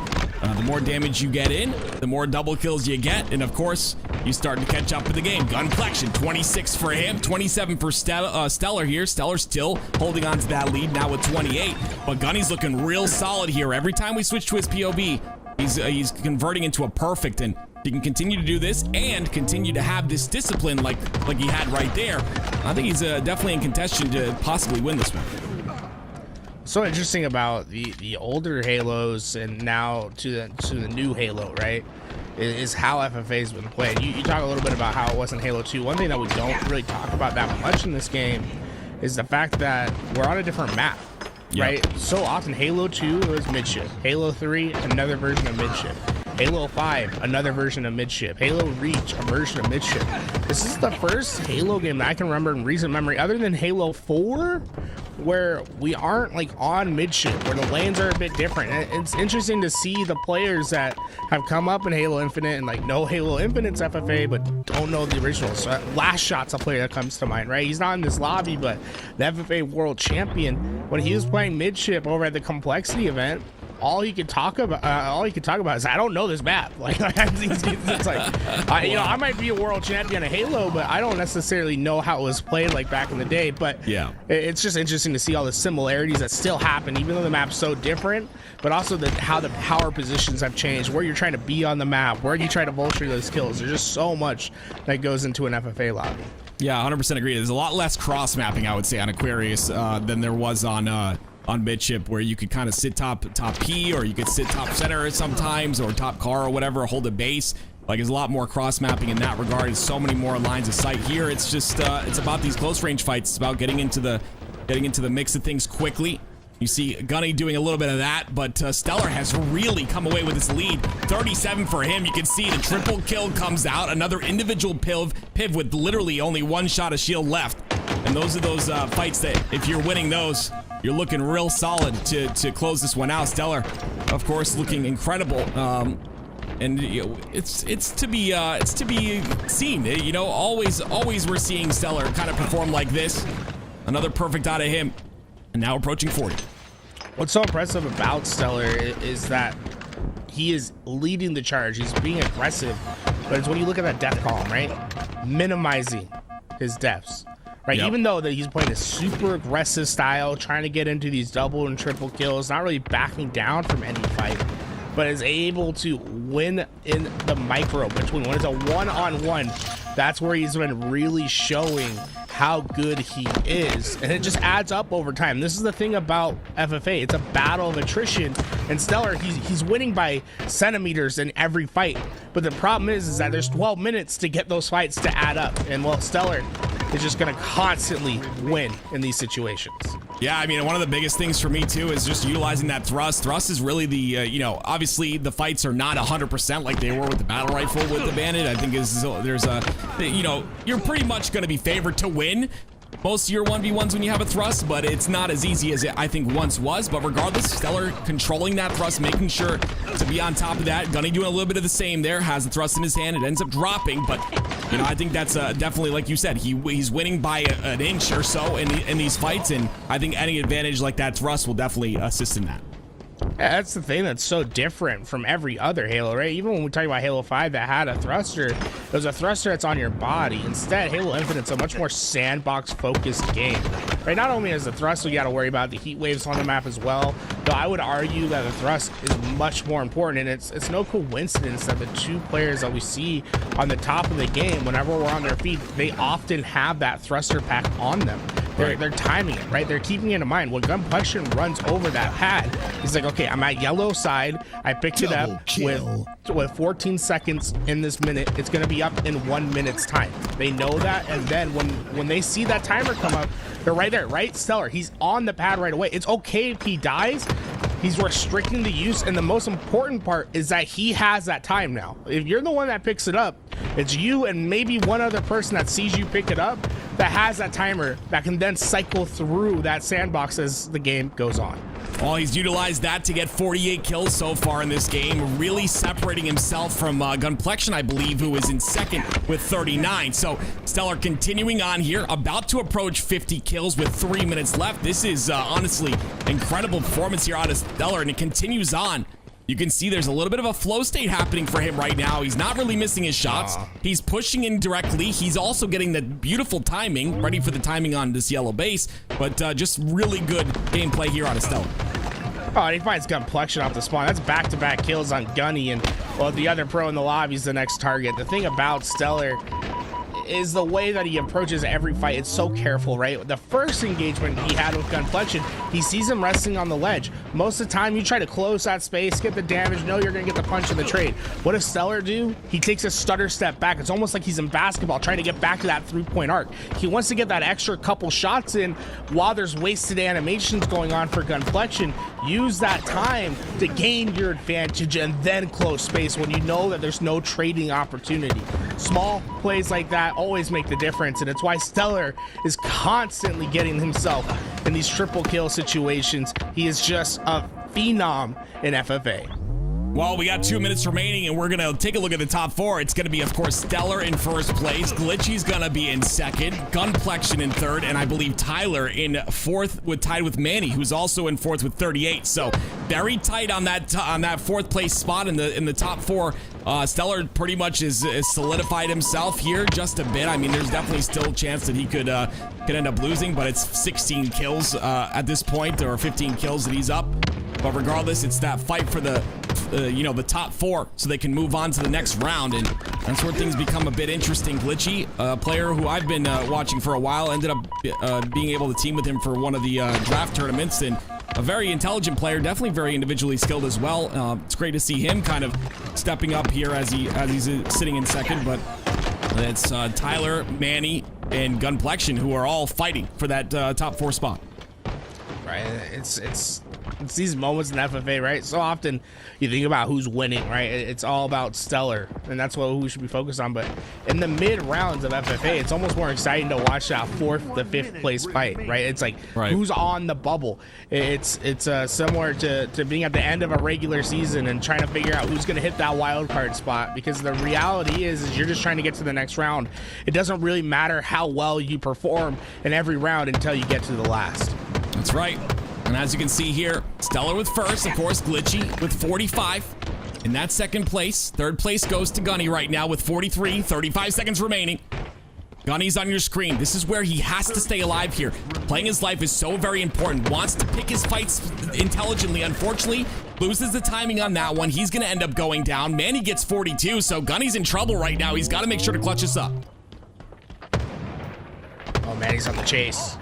Easy one shot to pick up. Those are the kills that you're looking for time and time again, but tough spot against Gunplexion, a player he's in the race for. He was able to get the trade. That puts him at tied. Manny and Gunplexion are tied. That was a trade out. And Manny got a kill at the last second to get the 45. Gunplexion decided to hide in the corner, didn't want to give an opportunity. Manny pushes out in those last moments. It was 1 second left in the game, is able to usurp Gunplexion's position on the leaderboard. Wow, what a very tight game there. You can see Gunplexion still does get that 44. He does still get fourth. Tyler is going to end up not making it there. You can see Manny gets 45 like you said. He's tied up with Glitchy there. And Stellar just showcasing dominance. And there were a lot of players like this back in the day as well. I hate to keep bringing up Halo 2, but to be honest with you, for a lot of you that don't know, free-for-all was like, that was my thing. Right? I played Halo 2 midship all day, every day. Like, I loved Halo 2 midship. And it's runs like this that are like really fun to get on, where you're just like, you're winning every single individual fight. You're taking power positions on the map. Your timing is perfect. Stellar, you know, showcasing that, you know, definitely the best free-for-all player, at least in this round. And we'll continue to see if he provides that same type of entertainment for us as the rounds go on.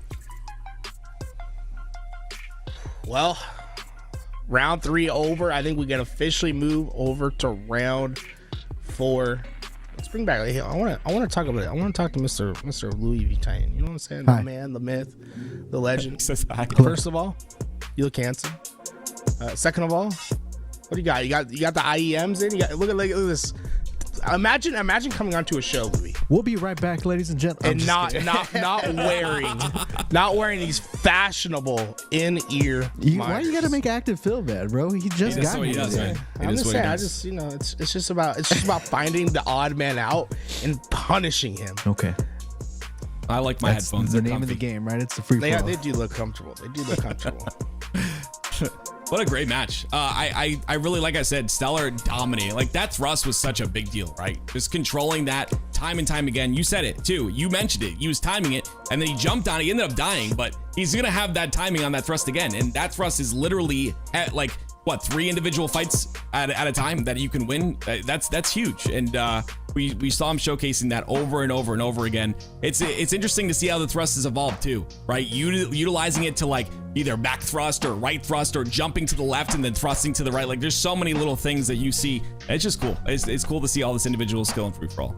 Yeah, it's pretty cool. We've got 2 emerging strategies for the day. We got one sitting in the fridge door, circling inside of and out of the base to fridge and just cleaning up kills of people that spawn. I guess there's no spawn inside fridge door, right? So it's pretty much a safe place to hang out. Maybe there's a spawn there. I don't actually know. But if you're there, I'm sure nobody will spawn there. Yeah. And then, of course, controlling thrust, right? The equipment, very important. Thrust, pretty much a free PIV win. If you can find a PIV in an 8-man FFA lobby. All right, ladies and gents, we'll be right back after this quick break. We're moving on to round 4 as promised earlier. This time, I promise we got it coming right up. We'll be right back.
All right, ladies and gentlemen, welcome back to the HCS FFA series presented by the United States Marines. We got tools and we got active here on board with us for round number 4. There will be a 5th round, and then the 6th round is the final. So we're getting down to the nitty gritty, and I'm going to throw it to tools and active here to get us started in round 4. Here we go. Round 4. Woo! Hey, love it, Tim. We're doing some excited. great stuff today. It'll be really fun. I'll say one thing I like about this is that we're getting into it right away, right? Oh, there's no waiting.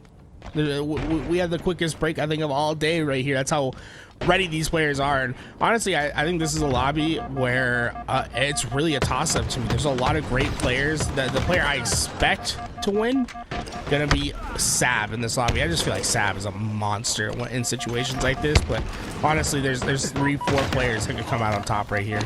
Yeah, this lobby's stacked. Honestly, we got our youngest player in the HCS in Cycle.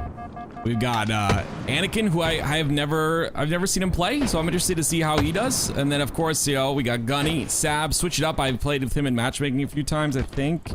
It's hard to remember when I'm raging every game, but yeah, this is great. This is it's a good matchup here, and of course, right off the bat, we got a little bit of 3-4-3-4-3 action as Cycle gets the lead with 5. I'm sorry, switch it up has 7. Wait a minute here. He's switching it up, and he's feasting off the damage that Cycle gets from across the map. Cycle, like a little impatient right there, right? He's one shot, the player not looking at him. Like, slow your roll down a little bit, especially when you have that heat wave. Wait for those shields to come back, or right when they're about to pop, so that you can just jump up, punt, get the heat wave shot and the beat down. And don't let any of your kills get vultured in that situation. But switch it up is just feasting on damage right now.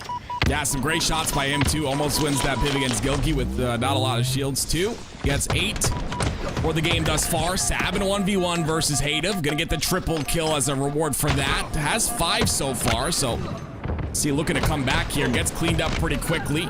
You see the patience right there on a Cycle, right? Going for that 3-shot beatdown, even though he's in melee range. Waits for the 3 shots, tries to get the beat down. Unfortunately, misses a few shots, so it's not going to work out for him. But you'll see that type of discipline and patience in those 3-shot melees as this game goes on.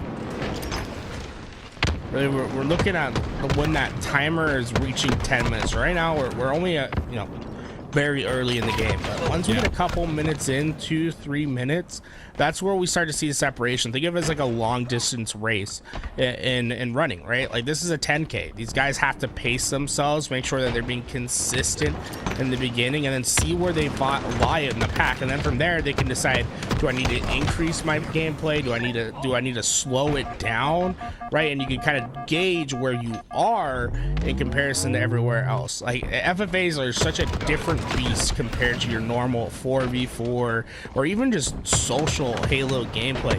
It truly is this battle of attrition that the best players that are consistent for the longest periods of time will do the best in. And so far, look at that little triple from Anakin.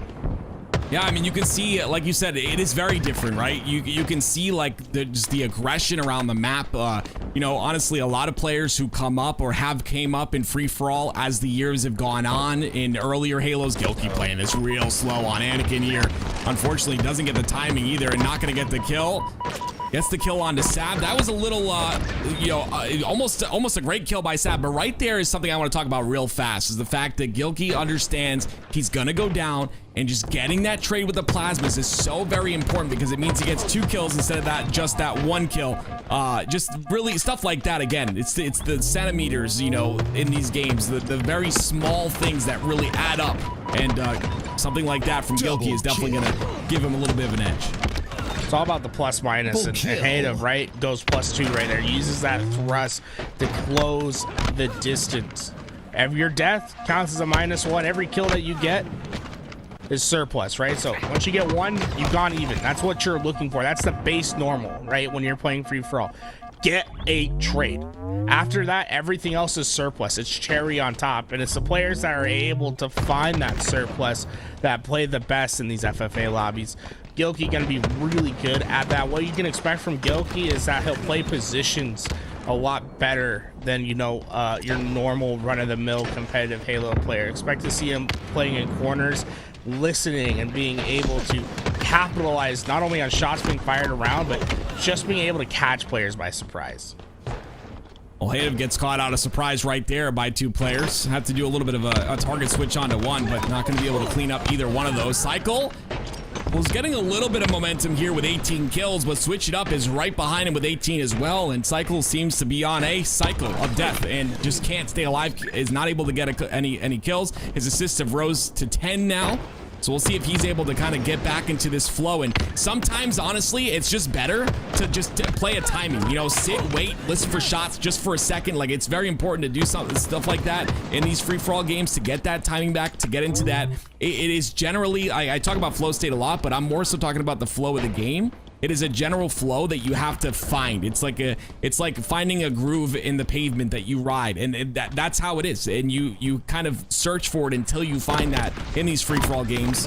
And you can see the Cycle has found it once again with 22. That's where deaths really play an important part in free-for-all. You know, we talk about that flow of the game. Really, the game is forcing you into a specific flow, and it's up to you to decide whether you're going to go with that river or if you're going to try to swim upstream, right? Because if you're the first person in that death cycle and you're coming up, you're instantly getting shot by everyone that's alive, right? Like, it's so easy for you to fall into that cycle of constantly dying. But if you're a player that's playing well, the game is going to reward you for that, right? You're going to be alive, and you're going to be able to try to capitalize on the players that are coming off a respawn because you have more inherent knowledge. You have resources on the map. And it's how you swim upstream, like Suspector, right? How is Suspector going to swim upstream? He's going to go left or right, hit you with some of that micro movement. You have a better strafe because he knows that if he dies in these situations, that death is going to spiral into another because you're just inherently at a disadvantage when you're coming off a spawn. Yeah, and you saw that, right, with Anakin pushing him there. Anakin was just jumping up and down, like literally in a straight line. And, you know, Sab is doing, like you said, that left-right movement. And when you make yourself a difficult target, just you become, obviously, difficult to kill. So it's stuff like that that's really going to change things here. Hadev, one of the better shots in the game. Anakin's going to end up taking him out there. Even with a nasty strafe, you can see that hitting those shots is what counts. And Hadev gonna have 17 here. Cycle with 25. You see Gilkey with 23. Suspector with 22. But Switch It Up has kept up with hit Cycle in this situation. He's got 25 as well. Well, those from Cycle right there, running past P1. Not sure if he didn't spot it, but that heat wave was up and ready for the grab. Interesting that he didn't pick it up, right? Huge missed opportunity in my opinion. Yeah, I feel like it might be just like the fact that, you know, if someone's one shot and you have a heat wave out, it's a lot harder to maybe clean them up with a heat wave depending on the distance. I don't know. For me, like, I'm one of those players who absolutely stinks with the sandbox. Like, I'm just really bad with it. It's on me, but yeah, sandbox users, if you're good with the sandbox, you can definitely utilize a heat wave, like you just said, to really give yourself control of, like, let's say P2. Whereas if you don't pick it up, someone else is going to end up doing that for you. So, yeah, definitely a missed opportunity. Maybe just doesn't feel as comfortable, and you know, he's in that flow state with the Bandit. 28 kills for him. Switch It Up has taken the lead, though, with 29. So definitely starting to tighten up here as we approach that 6-minute mark. I feel like Cycle may be getting a little bit too quick right there. Obviously, like playing for this lead right now between him and Switch It Up. But when you're one shot, it's almost an art form of how you wait for your life. And there's players that are better at it than others. So players that come to mind, right? Pistola, first to mind. The way that Pistola is able to maneuver around the map while one shot was why he is the wizard, right? It's how you're able to maximize value while weak. I think oftentimes younger players, especially players that have such high ceilings, you know, when we talk about Bound, Shotzzy, Neptune, Frosty, like those types of players, they oftentimes play a little bit faster all the time. And even when they need to slow it down, it somehow comes through in moments. Yeah, I remember Pistola at the top of Onslaught, you know, just literally, it's such a difficult place to hold, but just literally sitting up there and staying alive for cycles of deaths, like 4 caps in a row, he's just alive. And yeah, I mean, it just, stuff like that is so difficult to do, and it takes a lot of discipline, and it takes a lot of understanding of like movement in the game, etc. Especially in a game like Halo Infinite where there is movement, whereas in, you know, Halo 3 we didn't have much movement whatsoever. But yeah, I mean, it's tough. It's tough to stay alive, especially in a fast-paced game like this, where you have, you have curb slides, you have, all of these mechanics that just make it even more difficult. But you can also utilize those to play your life longer. So you see the heat wave being in play there. It's gonna get a couple of kills, so it ends up working out. 34 for Cycle, 33 for Switch It Up, and of course you got Gilkey with 30 and 35 for Suspector. So Suspector's entered the ring and now in second place. Don't expect Suspector to slow down at any point, too. I think Suspector here, Cycle, is on a wild hunt for it. It might be able to capitalize off that damage. That's a huge win by Hadev right there. Hadev's in a tough spot because Suspector's coming around that corner, full shields. Caught, great timing, finding Cycle in that rotation. Cycle got a shot down on Hadev, so even though Hadev's down a shot, is still able to hit a nice Wraith and get kill out of that situation. That's getting some great value out of your life. And so far, Suspector, I think, is, I don't want to say bullying, but the last couple times he's gone to the ring with Cycle, he sent him to the respawn screen. Oh, it's pretty close between all these players. Anakin is in last place at the moment. Hadev with 30. We'll trail a little bit ahead of him. But you can see everyone else pretty close. 37 for Suspector. He's taking the lead. 35 for Cycle, like you said. Suspector not really stopping here. Hadev shuts him down again, though. It's the second time Hadev shut him down, and you can just pay attention to the top left of your screen. You're going to start to see Hadev start to come away with this one as Cycle tries to get that trade with the plasma. Cycle, I think Cycle's caught off guard. He's like a big dangerous cat. You know what I'm saying? Like he's proud. He's a tiger. But you sneak up on a tiger, he jumps up in shock, right? It's funny to see players and how they react to being caught off guard. Well, Cycle, he threw the whole kitchen sink at that engagement. Unfortunately, didn't come down with much damage at all.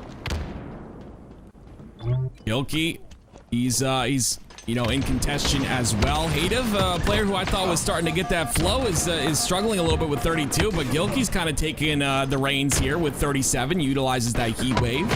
Gunplexion, trying to claw his way back up as well, and something you really kind of, a lot of people maybe don't think about is how important the mental is here, right? You're always pressing back on your controller or whatever, looking at the score, seeing who's in the lead, who's not, and just, giving yourself that confidence that you can come back. There's literally 2 minutes and 30 seconds left in this game. Like, anything is possible for any of these players. It's just about hitting that stride, and like I said, finding that groove. And once you find it, you can really capitalize on it if you use that momentum to push forward. And you can see Hadev is going to be on the top of P here. I like that, right? He stands still for just a moment here, just waiting to hear some shots, waiting to maybe get an opportunity to push in. And he finds that opportunity, gets a perfect, continues to hold this top P, but again, not able to hit the sticks, so that's going to be a 1-for-1.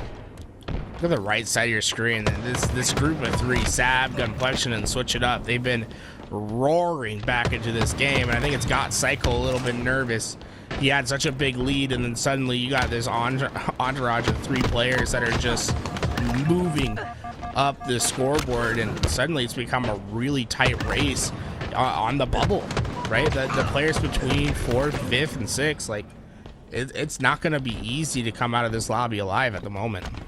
I mean, you can see the heat check, though, right? The Gunny right there, gets the double, starting to feel really good. Like you said, bringing this back. Switch It Up is there just as well. Very close. You can see Switch It Up actually ties for the lead right now with Suspector. 43, make that 44 for him. He's the one that takes the lead in this game. The rest of the players are very, very close. With a minute left, this is getting kind of crazy here. You got to keep an eye on the scoreboard right now. It's really, it's going to be coming down to an extremely close game on the bubble right here, right? We got Gilkey at 41, Gunplexion at the same, Sab up by 1 against those guys at 42. Switch It Up and Suspector are fighting for that lead, but Cycle finally wakes up once again and has taken the lead at 45. So really, this race between Sab, Gunplexion, and Gilkey is the race for 4th place to who will continue on. Look where Cycle keeps going, too. He keeps going to top P. This was the place on midship as well. In Halo 2, Halo 3, every single Halo, Top P was the place to be, and it's the place to be once again here. You see 45 for Suspector and Cycle, and Switch It Up, all tied at 45. Gunplexion's got 44. Now Cycle comes away with 46. 47 now for Suspector. Cycle trying to tie it up with him, and he does just that. But it's Switch It Up who's getting 47 as well with that kill. It's a triple tie right now. Hative trying to make his way through, but not going to do much. Just going to gatekeep as Sab gets to 45th, the 46th. Wait a minute here. 48, 46, 47. Switch It Up, and I believe Cycle. So Cycle, Suspector, Switch It Up, and I believe one more player. I don't think it was Gunny, maybe? I think Sab confirmed his 4th place right there with getting that double. Oh my goodness gracious, what a ending to that free-for-all. Here it is, Cycle in first, Suspector in second, Switch It Up, and Sab. Gunny gonna end up getting knocked out here. Sab with a massive double at the end on Top P to secure that 4th place spot.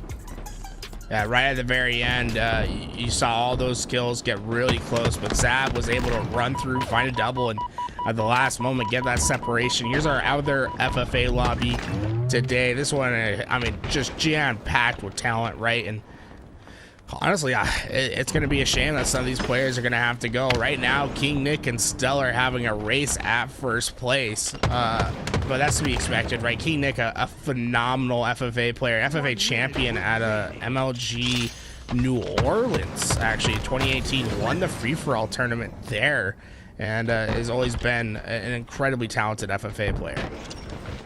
Well, we'll see King Nick approach 47. Bop is going to get that 2nd place spot with 44. Last shot starting to come back a little bit.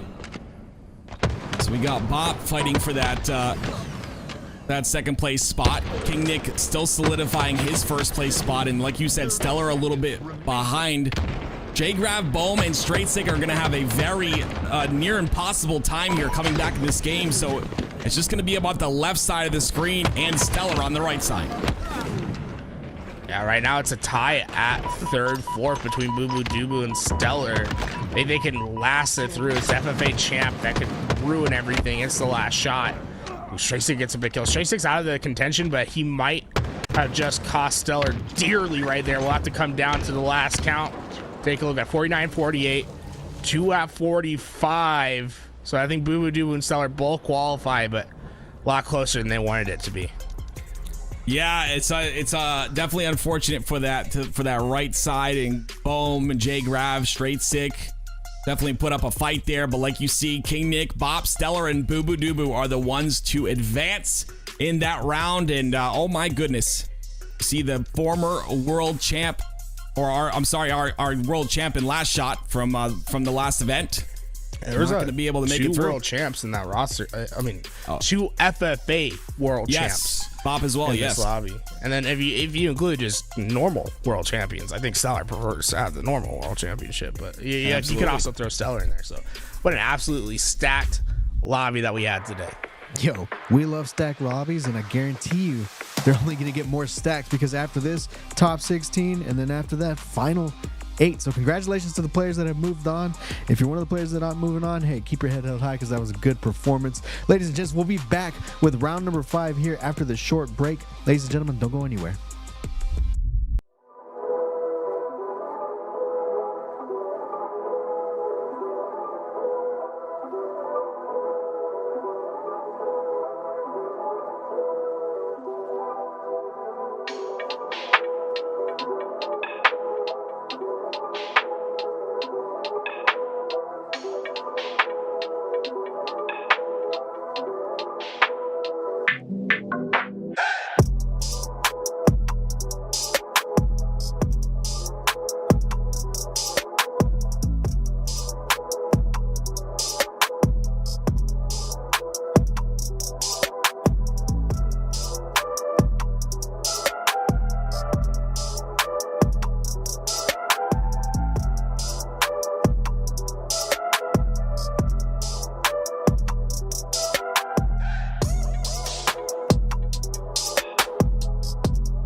All right, ladies and gentlemen, welcome back.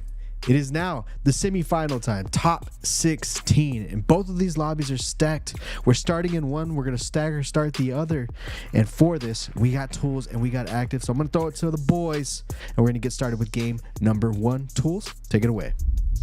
Hey, what is up, everyone? 2 more rounds to go, 2 games in this specific round, and 16 phenomenal players to battle it out. In our second lobby right here, we have Glitchy, Switch It Up, Dynamic Cycle on board, Mr. Soul Snipe, the world champion, HCS Bobster, and King Nick, all duking it out. Tim, honestly, who do you have your eye on, Tim? I'm very curious where you're sitting here, who you think is going to be the champ.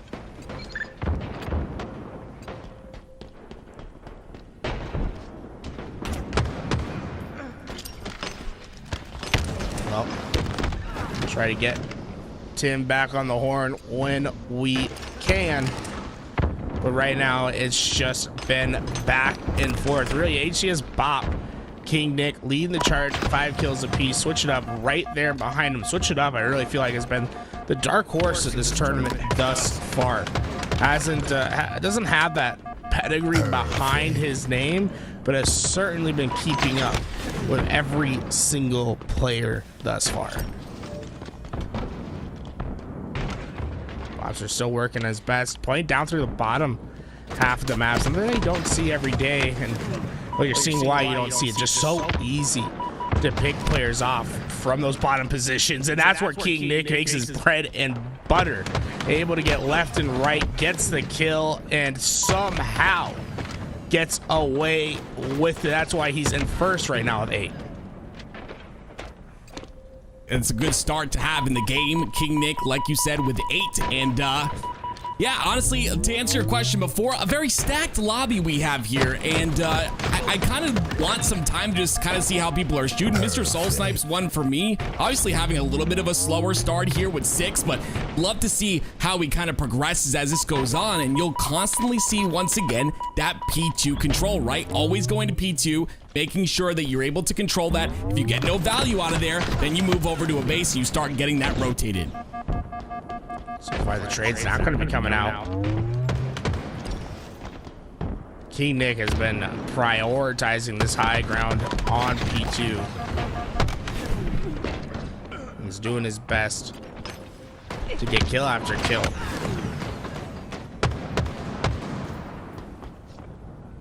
Still looking through players come through P1. A lot of bottom half fights happening in this game. A lot of P1 control, a lot of car 1. And honestly, it's a little bit surprising. Usually you're seeing a little bit more action towards the fridge and towards the top half of the map, but a lot of low altitude fights. And what that can lead to is spiraling death counts for certain players, right? If you're not getting these kills, then you're just going to be constantly put on respawn screen.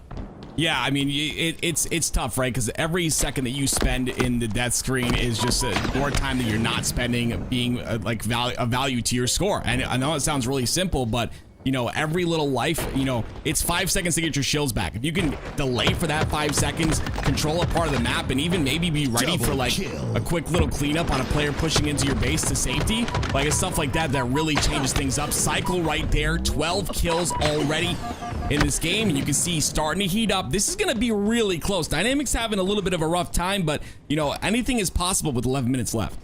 I think the problem for the players in this lobby right now is that King Nick is just looking down upon them on his throne. He's been finding so much separation early on. Glitchy, the only player that's been able to keep up.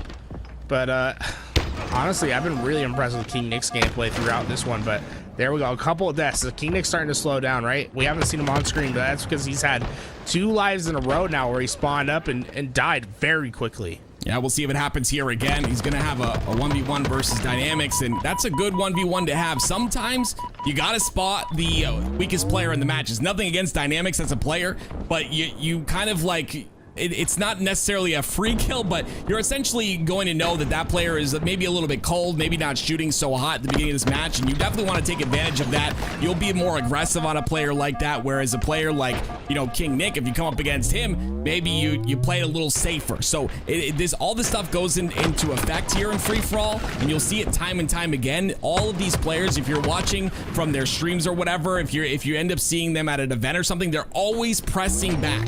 They're always getting information when they're dead or even in the game of how many people are alive and who is in the lead and who they need to kind of focus on. Oh, really? This is what there's a part on the map that we could call King Nick's Throne. It's been P2. Yeah. We've constantly seen him running up there, and you can see it's been a battle. Honestly, a little bit of a coup that's been happening from all these players trying to get up here and take control of that top ground. And that's why so often we're seeing players die down over at P1, R1, is because they try to get that top power position. They're knocked down into the low ground and then immediately capitalize upon. Yeah, exactly. It's all about that timing and that flow of the game that we constantly keep talking about. And if you go P2 and you're not able to find a cleanup on that P2 staircase, either yellow or blue side, then you have to kind of stay alive because you're going to get pushed from your back. So just being aware of that, being aware of those spawns and how important they are. You see right there, Bop is on that P1 side, has to try and live as Glitchy was top P. Now Glitchy drops down, and here's a little bit of fire on this yellow side base, and now he's going to try and go for this cleanup. And that's exactly what you need to do. But look at the timing once again. Dynamics is there. Now he's starting to make a bit of a couple plays here. Only has 9 kills still, but those 2 kills could add up to more. So often we talk about power positions on maps, right? Like P2, the fridges, top bases, right? But the other way to think about power positions on the map is that they're convergence points as well. Players are going to be soaring to those positions on the map, and sometimes it's going to be the player that sits and waits for the opportunities to come to them, using power positions as bait that'll come out on top. And right now you're going to see a lot of perimeter work from some of these players who are going to try to capitalize on that. I think Soulsnipe's going to be one of the best at it, where he's just constantly cycling through, trying to catch people on their way to the top positions on the map. I love that right there by Soulsnipe. He took a shot to the back or whatever. Knew he was going to lose that fight, so instead of taking the fight, went for the stick, the guaranteed stick, to get that kill, to make sure that he solidified that kill. And you're going to constantly see the movement being utilized as well. You don't want to be in any sort of line of sight or angle of anyone, any player from anywhere. So you're going to try and use that movement to find those timings, to get out of dodge, make sure you're not taking damage, and make sure you continue to trade just like that out of cycle. 26 kills for him. King Nick with 30, though. Definitely starting to come away with this one. And where Cycle's so good. And look at that cross map shot. I'm going to say they're perfect shots. I think maybe that player had a little bit of damage on them, but being able to instantly put up another kill after coming off a close gunfight in that doorway is really what you're looking for every single player, but Cycle in particular. I feel like that's where he's going to shine in this lobby. Yeah, he's got 29 now. King Nick with 32. We're going to trade up top of P there. Switch it up is going to get control of P now. He's got 20, so not out of the running just yet. Just, be aware we're in the top 16 now, so top 4 advanced through to the finals. We have this matchup. We have another one running in tandem as well, and, it's a little bit staggered, so we'll be able to catch that one when this one is over, but very important to make it through this top 4. That's where the prize money is, and that's this is where you have to play your absolute best if you're any of these players in this lobby. If you want to get paid, you also have to get top 4 right here, because top 8 will get paid out today. This is really, I guess you could consider it a money match, right? You perform well, you're going to guarantee yourself some cash. How much will be determined in the next round, but you have to find your way to that starting line. And once again, players just passing up on that heat wave, running right past it. I really feel like you can't afford not to pick up power weapons. Yeah. Wow, big double. A huge double right there. King Nick stays alive as well. 35 kills for him, though.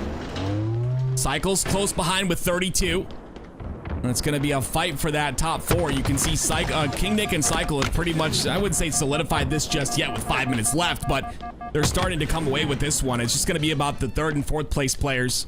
You can see a lot of players are fighting for that spot. or those couple of spots, I should say.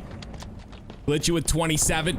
Soul Snipe with 25. I didn't expect that. I definitely expected him to have a little bit of a faster start here. You can see he gets 27 there, but just it's just about finding that little groove like I talked about it. It's just so very, very important. And we'll see if he's able to find that as this game goes on. And a kill, a beautiful cleanup there by switching up. This is beautiful. Not able to get that cleanup onto Envor, though. That's the double that would bring you back in the game, right? Even though it's only 2 kills, it really sets you up for that groove and just, you know, getting back to P2, getting control, and then you start to go on a run. That's a 4-kill swing in favor of Soul Snipe right there. Popped it off with that triple and then was almost able to get the double kill to get that killing spree, but that was an important one for him because Envor has just been rising up these ranks. He's trying to get himself on even footing with him. He's just done that. Tied up at 31 with Envor. Really going to be an important battle on the map between Envor and Soul Snipe to see who can get through the bubble. Now you can see that right there, right? Soul Snipe doesn't have any shields, decides to still push onto that P2 side, and sometimes it's like about having that discipline, being able to slow down. But when you're down in kills and you're fighting for that 4th place spot, you don't want to miss an opportunity to play janitor for a play or two. You know, get those cleanups, make sure that you can rack up those kills. You see Cycle's now taking the lead with 41. King Nick right behind him with 40. It's going to be Mr. Soul Snipe and Envor with 33 tied up for 3rd and 4th. But Soul Snipe's starting to catch a bit of fire, and as I say that, he goes down. I really want to, like, this is it's almost like Formula 1, you know, when you're watching those cars race. It often comes down to the individual battle between 2 players and then who can overtake. And once that overtake happens, the next player just is going to have to worry about the next target, right? Who's coming behind them. But when you're passing them. So right now, for me, it's Envor and Soul Snipe. Who's going to get a little bit of separation? Whoever can get like a 2-3 kill lead is going to be so massive, because whoever's left behind suddenly has to look at the back of the pack and be like, okay, who is approaching? Because Envor and Soul Snipe, man, it is a back-to-back fight. They are really racking up kills at a rapid pace right now, but you got an FFA champion that's right on that doorstep. 31 kills. Glitchy's making it up at 32. Switch it up, starting to get some important kills to get to number 30 with 3 minutes left in this game. Those 5-kill leads, they definitely aren't safe, and it looks like Envor has finally found that little bit of separation, and that's going to put a little bit more pressure on Soul Snipe in this lobby. Yeah, this is the opportunities that you love to have, right? You get your shields back to full, you clean up a nice kill inside the base. Now you're going to look for Soul Snipe, who's weak as well, because you heard the shots. And potentially he'll do just that as he hears these shots. There it is. He cleans up him as well, and you can see, this is what I'm talking about. If he was able to get that one, it would have been huge, but he's got 39 kills now. You see the leader in King Nick with 45, Cycle with 43, and Envor has really started to catch up here. Soul Snipe's overtaken Bop with 38. Bop at 34, though, really has to step up here if he wants to get to that top 4 spot with 2 minutes left. Bob had gotten that gritty double kill, but Soul Snipe found his answer right away to keep Bobster at bay. And right now, Bob, I think, is the player to be looking out for. He's going to be the one that's playing for that bubble position against Soul Snipe and Envor. Oh my god, look at Soul Snipe just catching wind right there, able to catch up. Bobster, I think, is the only real player that has striking distance. Maybe Glitchy if he can get some damage in, but it's all going to be up to Bob to close this 4-kill difference. Yeah, you can just see it, right? The desperation starts to come into play. All of these players looking for every one shot they can get, every little cleanup, every nade shot that they can get, they're looking for it. Bob, you can see that right there, gets the double. He's very happy with that, but like you said, 1 minute and 25 seconds left is not a lot of time to play with. He's frustrated, right? It's like he has that chance on King Nick, but King Nick is just so damn good at closing distance and guaranteeing trades. Right. Bobster really wanted to get that kill. Every time you go down, that time that you're not on the map is just so dangerous. And, well, an interesting way to get that nade kill, but 2 kills behind, 1 minute left. Can Bobster make up the difference? King Nick leads with 50. Like you said, Bop with 40. Soul Snipe with 41. It's Envor now in that 3rd place spot. Cycle with 2nd with 47 kills. Bop looking for an opportunity to push in here. Not really able to find much. Has to stay alive. Wants to get the cleanup onto King Nick, but once again, King Nick comes out on top. 40 seconds left. Yeah, huge, because Bobster was running away for so long. It was almost better that he died early in that position, but he's going to get rewarded. He needs to get this cross map kill. King Nick puts him down. That was almost a guaranteed double. He just couldn't get the reticle on, and it hurts so much. The kill difference now 2, and Soul Snipe makes even more distance as he gets number 3. Bobster the back-to-back doubles. That's huge, right? He gets the timing. One kill. Oh, they're tied. They're tied. 44 for each. 47 for Cycle, 56 for King Nick. My goodness gracious. Envor, Soul Snipe, and Bop. And Cycle, all very close to each other. Envor and Cycle are going to have 47. King Nick's going to have 56. And then the tie, I believe Bop wins out on that one with 36 deaths. Wow. Bop wins both the tiebreakers, right? Also, deaths and 1 more assist than Soul Snipe. Getting that final trade at P2 is what makes the difference, and he will continue on. Soul Snipe, just 1 less death and 1 more assist. That is unfortunate. Getting on it. That's just, damn, that is so tough for Soul Snipe. He had such a big lead, and Bobster just consistently chipped away, and he's earned himself a spot in our finals. Moving on to our other lobby, the top 4 from here will meet the 4 players from the last lobby, and look at all the pros that we have. Mortally, world champion, Stellar, Boo Boo, Doo who's won tournaments all the way back in Halo 5 with that Splice roster, meeting with Shotzi and the crew. Felonies, Suspector, having hot finishes throughout his career, a 2nd place at the World Championships in 2016. Obnoxious Sab, who's been a consistent pro and an FFA phenom, got known in the Halo community because of his FFA performances. Ryan Noob, also a world champion at the 2018 World Championship, won the FFA lobby there and earned himself one of those coveted FFA World Champions. Yeah, this is a really tight game, right? You got Sab with 48. You got 43 out of Mortally, who's in 2nd place currently. You got the 42 out of Suspector. And then you got the 42 for Stellar. So that's your top 4 as of right now. 1 minute and 43 seconds left here. See Stellar starting to heat up just a bit. Maybe started a bit slow, but look at the timing here. Not able to kill Suspector, and those are the kills that are unfortunate, right? He's also looking for that 1-shot kill. Has the thruster, as we always see him, but not able to clean anything up. He did so much damage, not able to get a kill, and that's where it gets real frustrating for someone like Stellar. Yeah, frustration has to be sitting in. 4 different players that he made weak enough. Really feels like he should at least gotten 1 of those kills. And the problem is when you're getting damage in and not any kills, you know that you're feeding your opponents, especially when you're not necessarily securely in first place. When you're kind of in that bubble spot, all of those assists just hurt a bit more. And he's not going to get the kill onto Felonies either. Felonies has 40. A player who I play matchmaking with pretty often, or is in my matchmaking games, I should say, pretty often. He's got 41, but you see Sab, Ryan Noob, Suspector, and Stellar. Right now, your top 4 Mortally trying to fight for that as well. Very, very close match here with 40 seconds left. Yeah, Sab really found some distance right here. I think he's guaranteed himself a spot in the finals. The question is who's on the bubble, and really it is a close race between Ryan Noob, Stellar, Mortally, and Obnoxious. I think at the moment, maybe Felonies can make up the difference. It's going to be tough. He's going to need like an overkill at the very end right here. Yeah, Suspector's got 46. Stellar's got 48. Mortally's got 48. This is going to be really close here. Ryan Noob has 47. Stellar with the good trade there onto Felonies. 52. 49 for Stellar.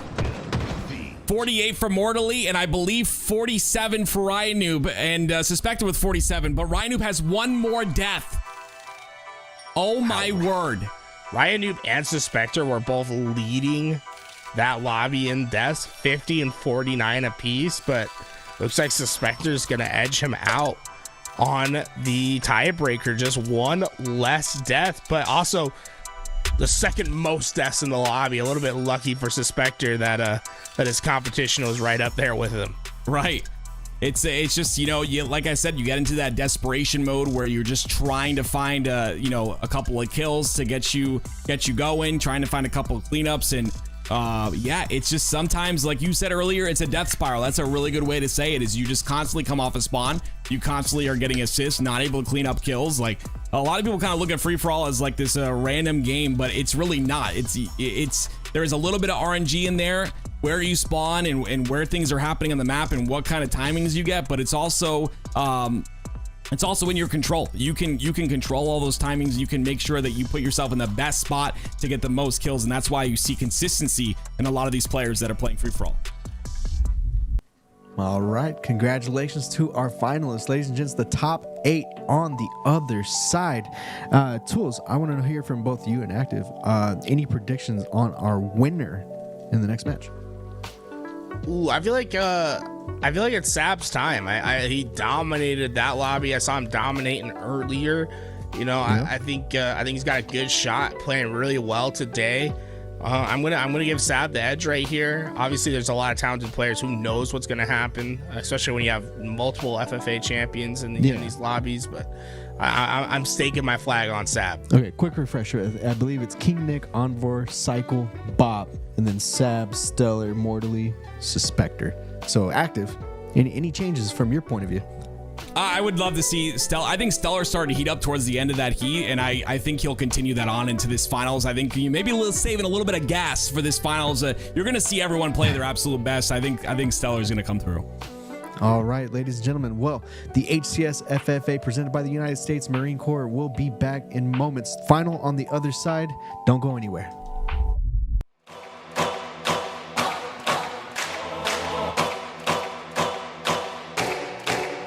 This is my time.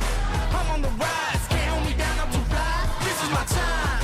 Ready to shine, brighter than all of the lights. Cause when it's game time, seconds away and the game's on the line. There ain't no doubt in my mind. Beating the buzzer like, this is my time. This is my moment. You better bet that I'm on it. Ready and set, I'ma own it. Blasted to 10, then keep going. There ain't no coasting, I never settled on play. Putting the kettle to flame. I go 100 all day. Foot on the pedal, no brakes.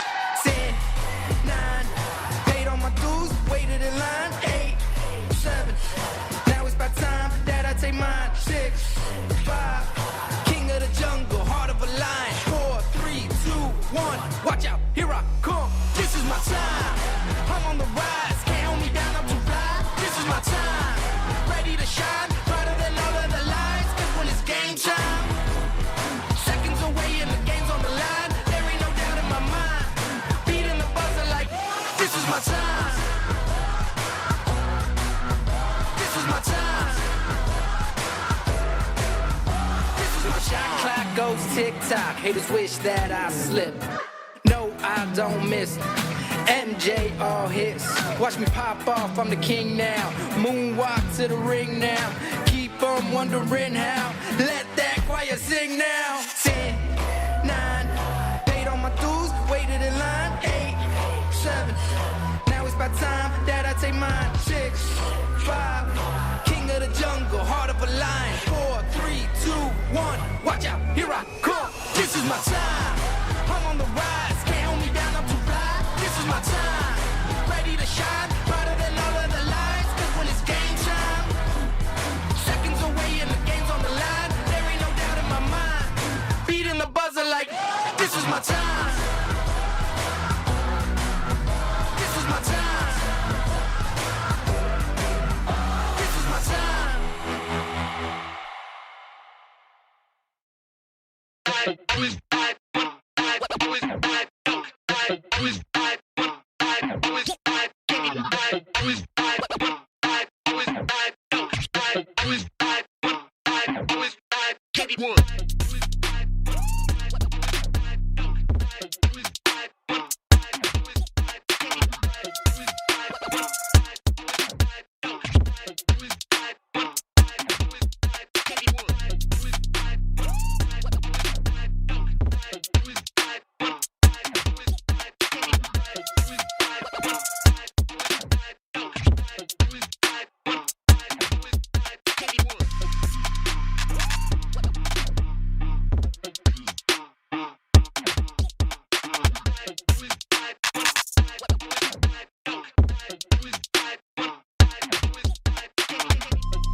Welcome back. We are down to one last match in our $5,000 free-for-all tournament series presented by the United States Marine Corps. And I got to point out, prize pool provided by HCS. And speaking of which, let's check out the results from last time. Soul Snipe taking the big chunk here, and all $5,000 up for grabs in this top 8 final that we have about to go down. But Tools, do you recall this match? How did Soul Snipe do? Obviously, he won.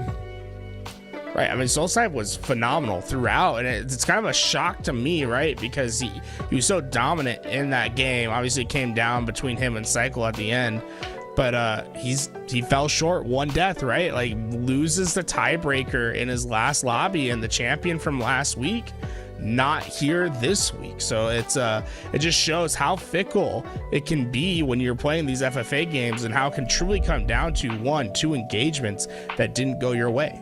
Indeed. And then moving on to this week's edition of the FFA series, we got King Nick, Stellar, Sab, Cycle, Suspector, Envor, Bot, Mortally, Active. It's your turn, and I'm going to make you pick one of these 8 players. I'm gonna go with Stellar. But there's a big thing here, right? Yeah, you gotta understand, these guys can't miss. You can't miss a shot in this lobby. That's the end of the story. Don't miss a shot. You do, you're done. All right, ladies and gentlemen, it's time for the final. We are loading in tools. I am going to let you take it away as we load in right now. Tim, you just picked Stellar because it's his birthday coming up soon. I see you. I know. I didn't know that, but that'd be a good birthday present. No, everyone knows his birthday, bro. What are you talking about? Nah, man. Worldwide, do you have a Stellar 25th. Shrine tools? No, December 25th. SSS Jesus. I hate you so much, birthday. bro. I hate you. Here we go. There it is, the finals, ladies and gentlemen. Everyone in the money, all right? But there's a lot separating first and second. You saw between first and second, it's an $800 difference. Another shout out to HCS for putting on this event, and of course, providing that prize pool. Just a beautiful thing to give us some entertainment for these off-season tournaments. You see Cycle there, second place in the last event, starting off a little cold right now, but Mortally's coming through with 3 kills already. Right now, it's going to be so important about these early engagements and just not getting traded out, right? Suspector winning that. And it's those margins, right? Like, those margins can make the big difference. Not getting traded out in those little kills, getting a little bit more value out of your life. And one thing we've already noticed, a lot of usage of the sandbox, the pistol being a top priority for these players. Great job by Suspector right here, right? Unfortunately, he's not going to get a trade on either kill, and unfortunately, he's going to go down. But I love the idea of him blocking that top center side, trying to get those cleanups on the players pushing Fridge. And once again, you see Sab pulling out the sticky grenade, making sure to get that trade. Very important in a game like this. And like I said, you cannot misstep. You cannot miss a shot. This is a stacked lobby right here. That lobby's insane because when you look at it, you have 7 players that are professional at finish, top 12 at an HCS event. And then the one player that's not quite in that professional realm is, just happens to be the FFA World Champion from 2021. Or 2022, I guess would be the better way to say that. But just phenomenal lobby that we have here today for our finals. Well, you can see the former HCS World Champ is in second place. You see Stellar, the man I predicted because I'm really smart. He's in first with 8. But Cycle looking to change things up just a bit. Does not get the melee. Mortally with a beautiful melee to take him down, and he takes 7 kills for himself. Mortally put him in the wash cycle. Let's just say that's a cold rinse if I've ever seen one. Absolutely ice cold with those shots, and Mortally really starting to find his groove right here. He has that high death count. He's seeking out those engagements, but it starts to feel like his shot is getting warm, and he's winning out some of these important fights. Yeah, this is going to be a big one here on the Suspector, right? Because it solidifies him this top P control. Suspector down to no shields. There it is, Morley trying to use that sticky. I don't agree with the situation. He had the sticky in his hand, but regardless, you kind of try to solidify that kill. Stellar cutting up the map in half. The triple, make it the overkill for Stellar. 14 kills locked in for him. Oh, he was so close to the kill-tacular, but he'll settle for an overkill. Remember, the value that an overkill provides you is just so much more in free-for-all than what you would see in a 4v4, right? Having that +3 differential going to go a long way as Stellar continues to pad out his lead. All you can see, he saved some gas in the tank, like I mentioned. Really coming out strong here, but there's just so much time left. You can't really call anything just yet. Cycle missing some crucial shots right there. Because of that, put down to no shields, ends up getting taken out. As Suspector has to fight multiple players in his face, tries to get the melee trade. Not going to happen for him. But Sab, a player that you talk about pretty often. I believe Suspector was your prediction, but Sab with 12 and Suspector tied up as well with him. Nah, don't disrespect Sab. Sab was my prediction. I'll stick by Sab. Gotcha. Even though Suspector has the lead right now, Sab is my boy. I think he's one of those players that is a pro's pro. Like when they fight him, he's a frustrating player to play against.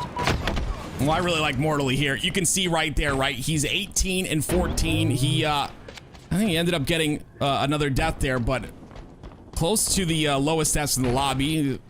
And I think that's, again, another factor, right? Making sure you stay alive. You see he's pushing P2, gets the timing, gets the double. He gets stuck there, so that's a great stick to clean him up and make sure to shut him down. And you talked about the heat wave. That's being utilized by Cycle in the yellow base, and he gets 2 with it.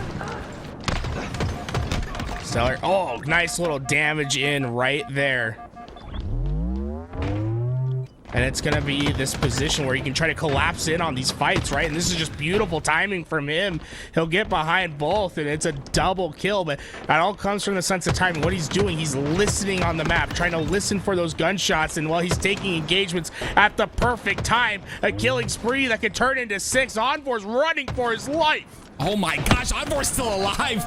Not able to get his shields, though. I believe one of those bullets did strike him just barely on his body. He ends up going down, but Stellar with 23. Starting to separate just a bit from Mortally, who's got 22 now. You see things starting to slow down just a bit. Sab just trying to find a spot to get his shields back, while Mortally really playing confident, right? It's the thrust from Envor, though, that takes him out quickly. A guaranteed kill turns into a death there for Mortally. FFA lobbies, it's just like the game of life, right? When you get into your mid-20s, this is your time to take some risks, right?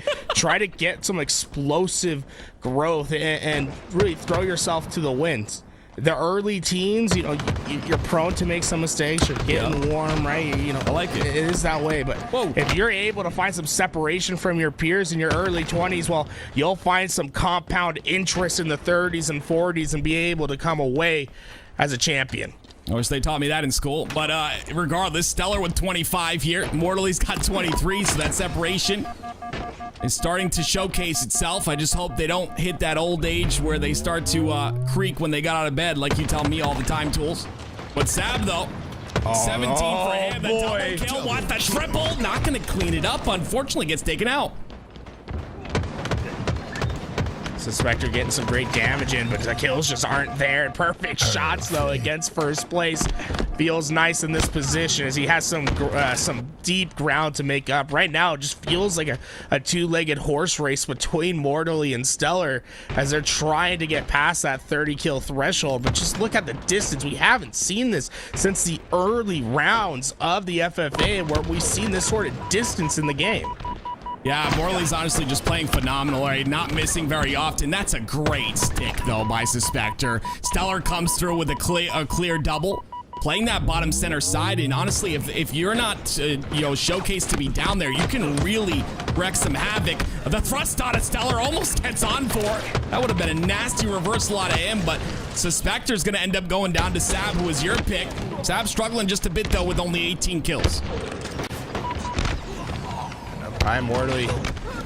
Tough death in that position, right? You're trying to find your distance against this lobby, trying to take this lead. You just can't afford to get trades deaths that aren't traded out. Spectre's got 25 now, came out of nowhere. 27 for Mortally, make that 28. Stellar with 29. Envor's starting to bring it back just a bit. He's dead, but and a couple kills on the feet as well. Oh, those are the shots I'm talking about. Barely missing those shots. Stellar takes the top center control, gets 2, delays the jump up. Not going to get the triple, though. Beautiful play out of him, and he stays alive as well.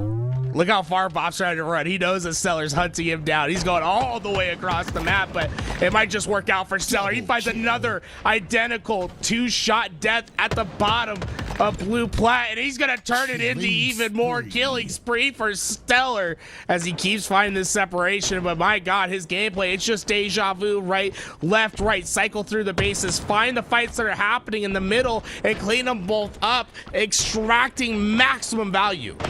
Yeah, Stellar's just honestly playing phenomenal here. He ends up getting taken out. That'll break up that pendulum swing just a bit, so the momentum will slow it down, but still 34 kills. Tim, it was 28-29 in favor of Stellar. Now, after that swing, 35-30, just showing how much distance he's put between himself and second place. Incredible job. Suspector too, really starting to bring it back here with 27. Stellar really turning it up when it matters the most. $2,000 for first place on the line here for him. But no one's gonna make it easy as Suspector gets that stick. You gotta guarantee some kills, and when you get 2 melees or you try to go for a melee, that kill could be cleaned up. You don't guarantee it, so the stick is much better in terms of making sure you get that kill and you get that 1-for-1 like you constantly talk about. But you see Stellar, look at the timing he has. Unfortunately, not able to clean either one of those up. Envor is going to be the one to get the double, and that'll be 30 kills for him. This is just frustrating watching Stellar, right? It all starts with Mortally getting away from him. And Mortally, although he dies, I mean, he doesn't know how lucky he was, because not only did he deny a kill to Stellar, but then he also led Stellar to a position where he just keeps on getting a couple more assists, really slowing the kill per minute that we've seen from Stellar, really just starting to ice out a little bit here. This is going to be an opportunity for the rest of the pack to make up some much needed ground.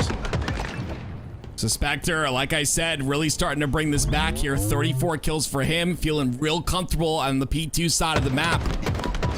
Very aware of the spawn on the Morley. Morley's gonna live and jump back up on the timing. A beautiful kill by him. But Cycle, he's still in the running as well with 27 against a Morley who has honestly been dominating this whole match. That kill is gonna be huge, but Stellar ends up going down to King Nick. I really feel like we're starting to see the top of the pack get iced out a little bit. I mean, look how tight it is now for second place. Mortally, Envor, King Nick, Suspector all fighting for that second place spot right now, and it's in favor of Suspector. So really a slowdown towards the later half of this game that could cost some true money for Mortally. Like he just needs to kick it into that high gear that we saw in the early part of this game. Yeah, just taking a look at his assist column. It's gone up, I think, 3 so far. It's on 15 assists now for Mortally. Stellar, 32 deaths, but in the lead by a ton here with 41. See, things are really starting to quiet down, right? Everyone's starting to like slow down the pace. You want to make sure to guarantee the kills, but sometimes when you slow down the pace, it really plays a factor against you because you're really not able to continue on that timing. You see, Envor slows down there. He ends up getting 1, but he could have got 3 if he picked up the pace just a bit, and that's that timing and flow I'm talking about, off by just a half a second, and he would have got those kills. The problem for Envor right there was that the kills were happening in rapid succession. It was a lot of beat down trades, and what happens is that opens up so much of the map, right? And then your individual Spartan has so much influence on the map to determine where those next spawns that are spawning up instantaneously will arise. So what Envor's doing, he's patrolling left, right, trying to find anyone, but really he's blocking out the spawns of half the players in the lobby that are supposed to come up, and he's not seeing any of that action. What you do in that situation, you try to find middle ground, places where you have vantage points into all those tertiary spawns, and try to capitalize from there. Would have liked to see him go top mid, right? Realize when there's no numbers on the map, use that to cut it off and try to get earlier access. Well, you know, I was while you were speaking, I wanted to switch to Suspector because you can just tell by the way his reticle's moving and by the way his Spartan's moving in these fights that he's entered that flow state, right? And he's already taken or tied for the lead with Stellar. He's at 45 now. I believe he was down 10 kills at one point. So him, Mortally, Stellar, Mortally, and Suspector all very close. 2 of them are tied at 45. Stellar, of course, with the 1-kill lead, and can make that a 2-kill lead, make that a 3-kill lead onto the 45 kills of Suspector and Mortally. But yeah, it's Suspector really bringing this back here, and if he can continue to ride this momentum like that, it'll be really good for him. That's the double as well. Stays alive, anticipating the spawns on the base. Just moving real nicely here is Suspector. One player that could make up some decent ground right now is Envor. You notice when you look, his death count 30. That's because he's been playing these perimeters. Now is the time to increase your pace.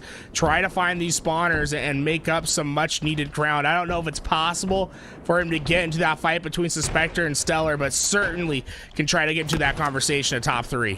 He just seems like he's always late to these timings, though. It just time and time again, he's entering a base, he's not finding anything, and because of that, he's not able to mount the kills. I think individually he's playing really solid right now. You see he's got only 9 assists as well, so he's cleaning up every kill he gets. He's just not able to find anything, whereas Suspector is just doing a really great job of making sure to keep that timing. He turns around here for the spawn. He's going to have the spawn kill on the player with the player's help on Fridge, and those are the things I'm talking about. It's very, very important for him to make sure to clean up all these kills and you know, sometimes double back to that P2 control.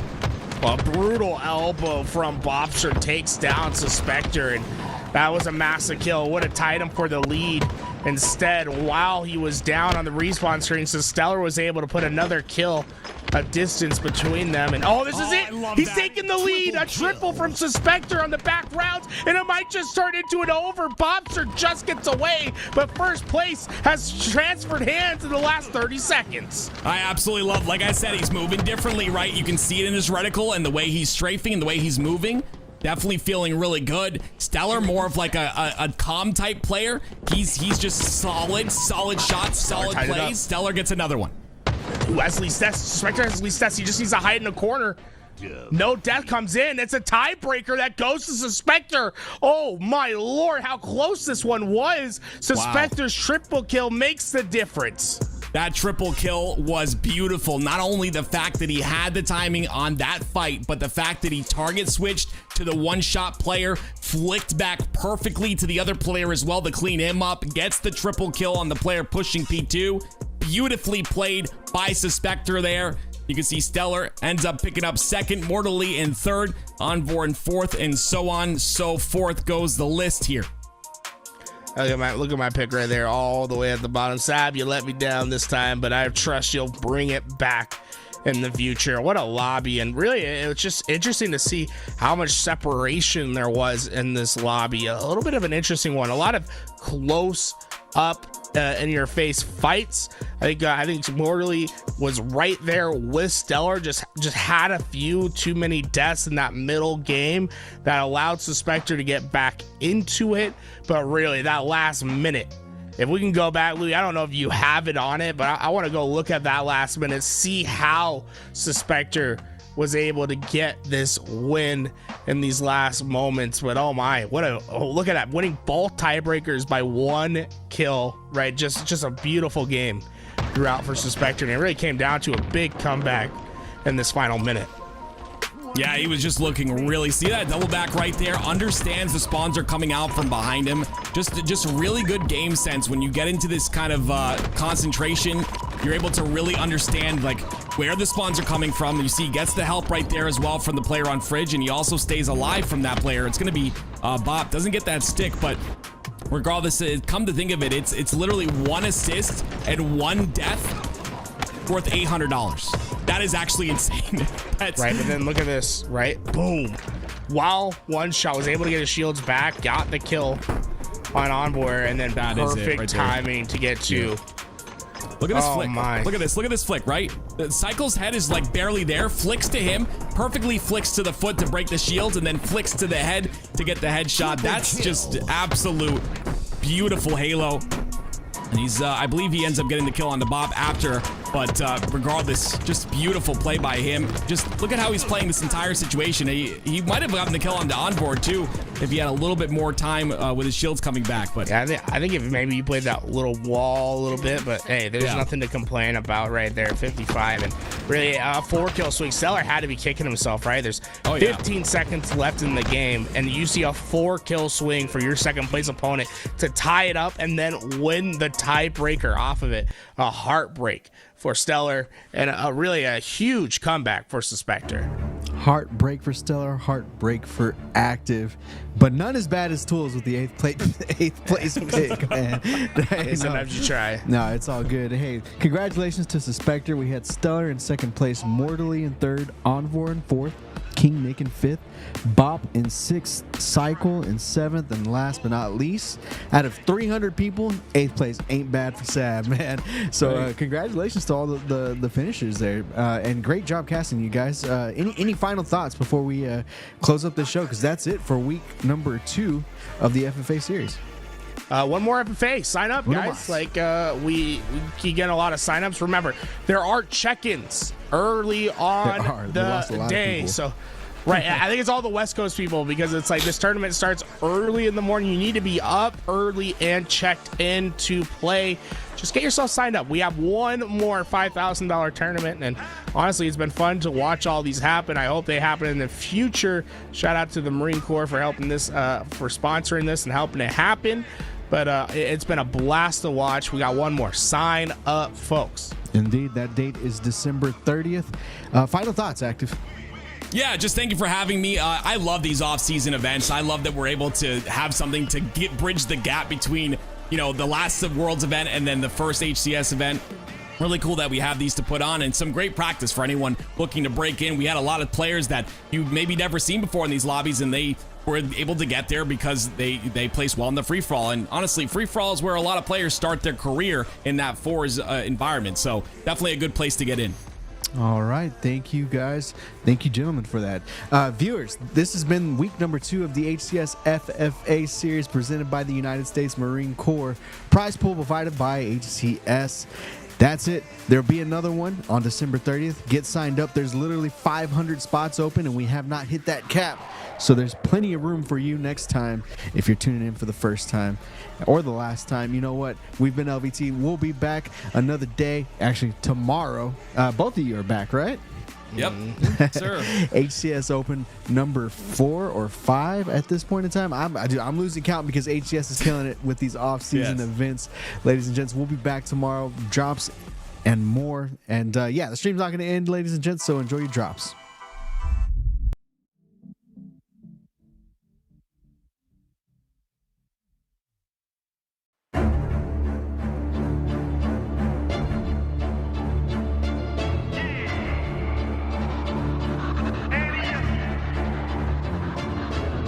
Can't accept the loss, I'm hard-headed. There's a little bit of madness to my method. Many falling off that fine line that I'm treading. I risk anything to be great, and I'm not letting nobody rob me of my victory. Number one, that's what I'm meant to be. When by any means, only thing that makes sense to me, I can make nice or make history. I got that dog in me, yeah. Turn me up. Big energy, got the crowd going nuts. I got that dog in me, yeah. I take on anyone, I don't need a one-on-one. I got that dog in me, yeah. I'm talking all bite, no bark. I could rip your squad apart. I got that dog in me, so what's up? Yeah, so what's up? I told her move over. Enough of that mediocre. I've been the man since cruising around in the stroller. I got ice in my veins like a cut in Minnesota. Why not show you how I'm built? Come a little closer. A lot of heart, been smart, aura gotta glow. We can restart, give head start, still get the same result. I'm about mine. Don't you get it confused? I'ma win again. Yeah, that's all that I do. I got that dog in me, yeah. Turn me up. Big energy, got the crowd going nuts. I got that dog in me, yeah. I take on anyone, I don't need a one-on-one. I got that dog in me, yeah. I'm talking all bite, no bark. I could rip your squad apart. I got that dog in me, so what's up? Yeah, so what's up? They don't get it. I'm different. I'm the type to break through the door, tear down the wall, start up a war. They don't get it. They don't get it. It ain't clear. I know you probably think that you might, but you never seen a bitch like me. I got that dog in me, yeah. Turn me up. Big energy, got the crowd going nuts. I got that dog in me, yeah. I take on anyone, I don't need a one-on-one. I got that dog in me, yeah. I'm talking all bite, no bark. I could rip your squad apart. I got that dog in me, so what's up? Yeah, so what's up?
Hello and welcome to the HCS Off-Season Open coverage by LVT. We have 64 teams who have assembled to continue keeping their skills sharp during the off-season and also battle out for a $1,000 prize. Double elimination today with best of threes, and this is the first out of 5 events that we'll be seeing each Sunday for the rest of the holidays, to keep us warm a little bit.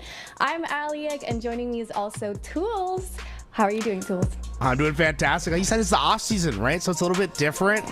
New teams going to be forming. A lot of pickup squads. Obviously, Thanksgiving weekend, so I don't expect to see every pro roster out there, but plenty of interesting teams and a very interesting format. Like you said, $1,000, 64 team caps, but also a little international action. So plenty to talk about today, Alia.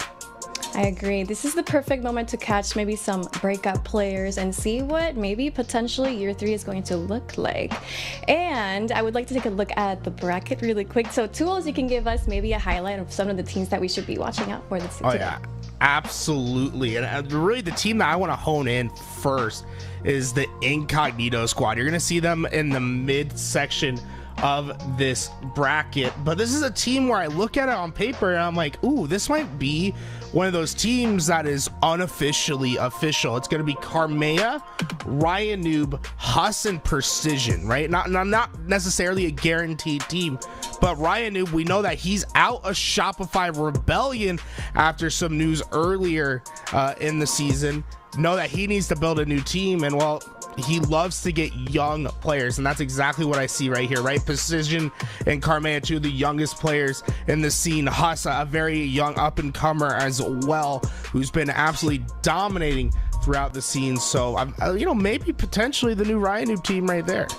Yeah, we're getting a peek into what year 3 is going to look like. Any potential rivalries you see up ahead today? You know what? That's what's really interesting, right? Because it is this sort of off-season tournament, right? We're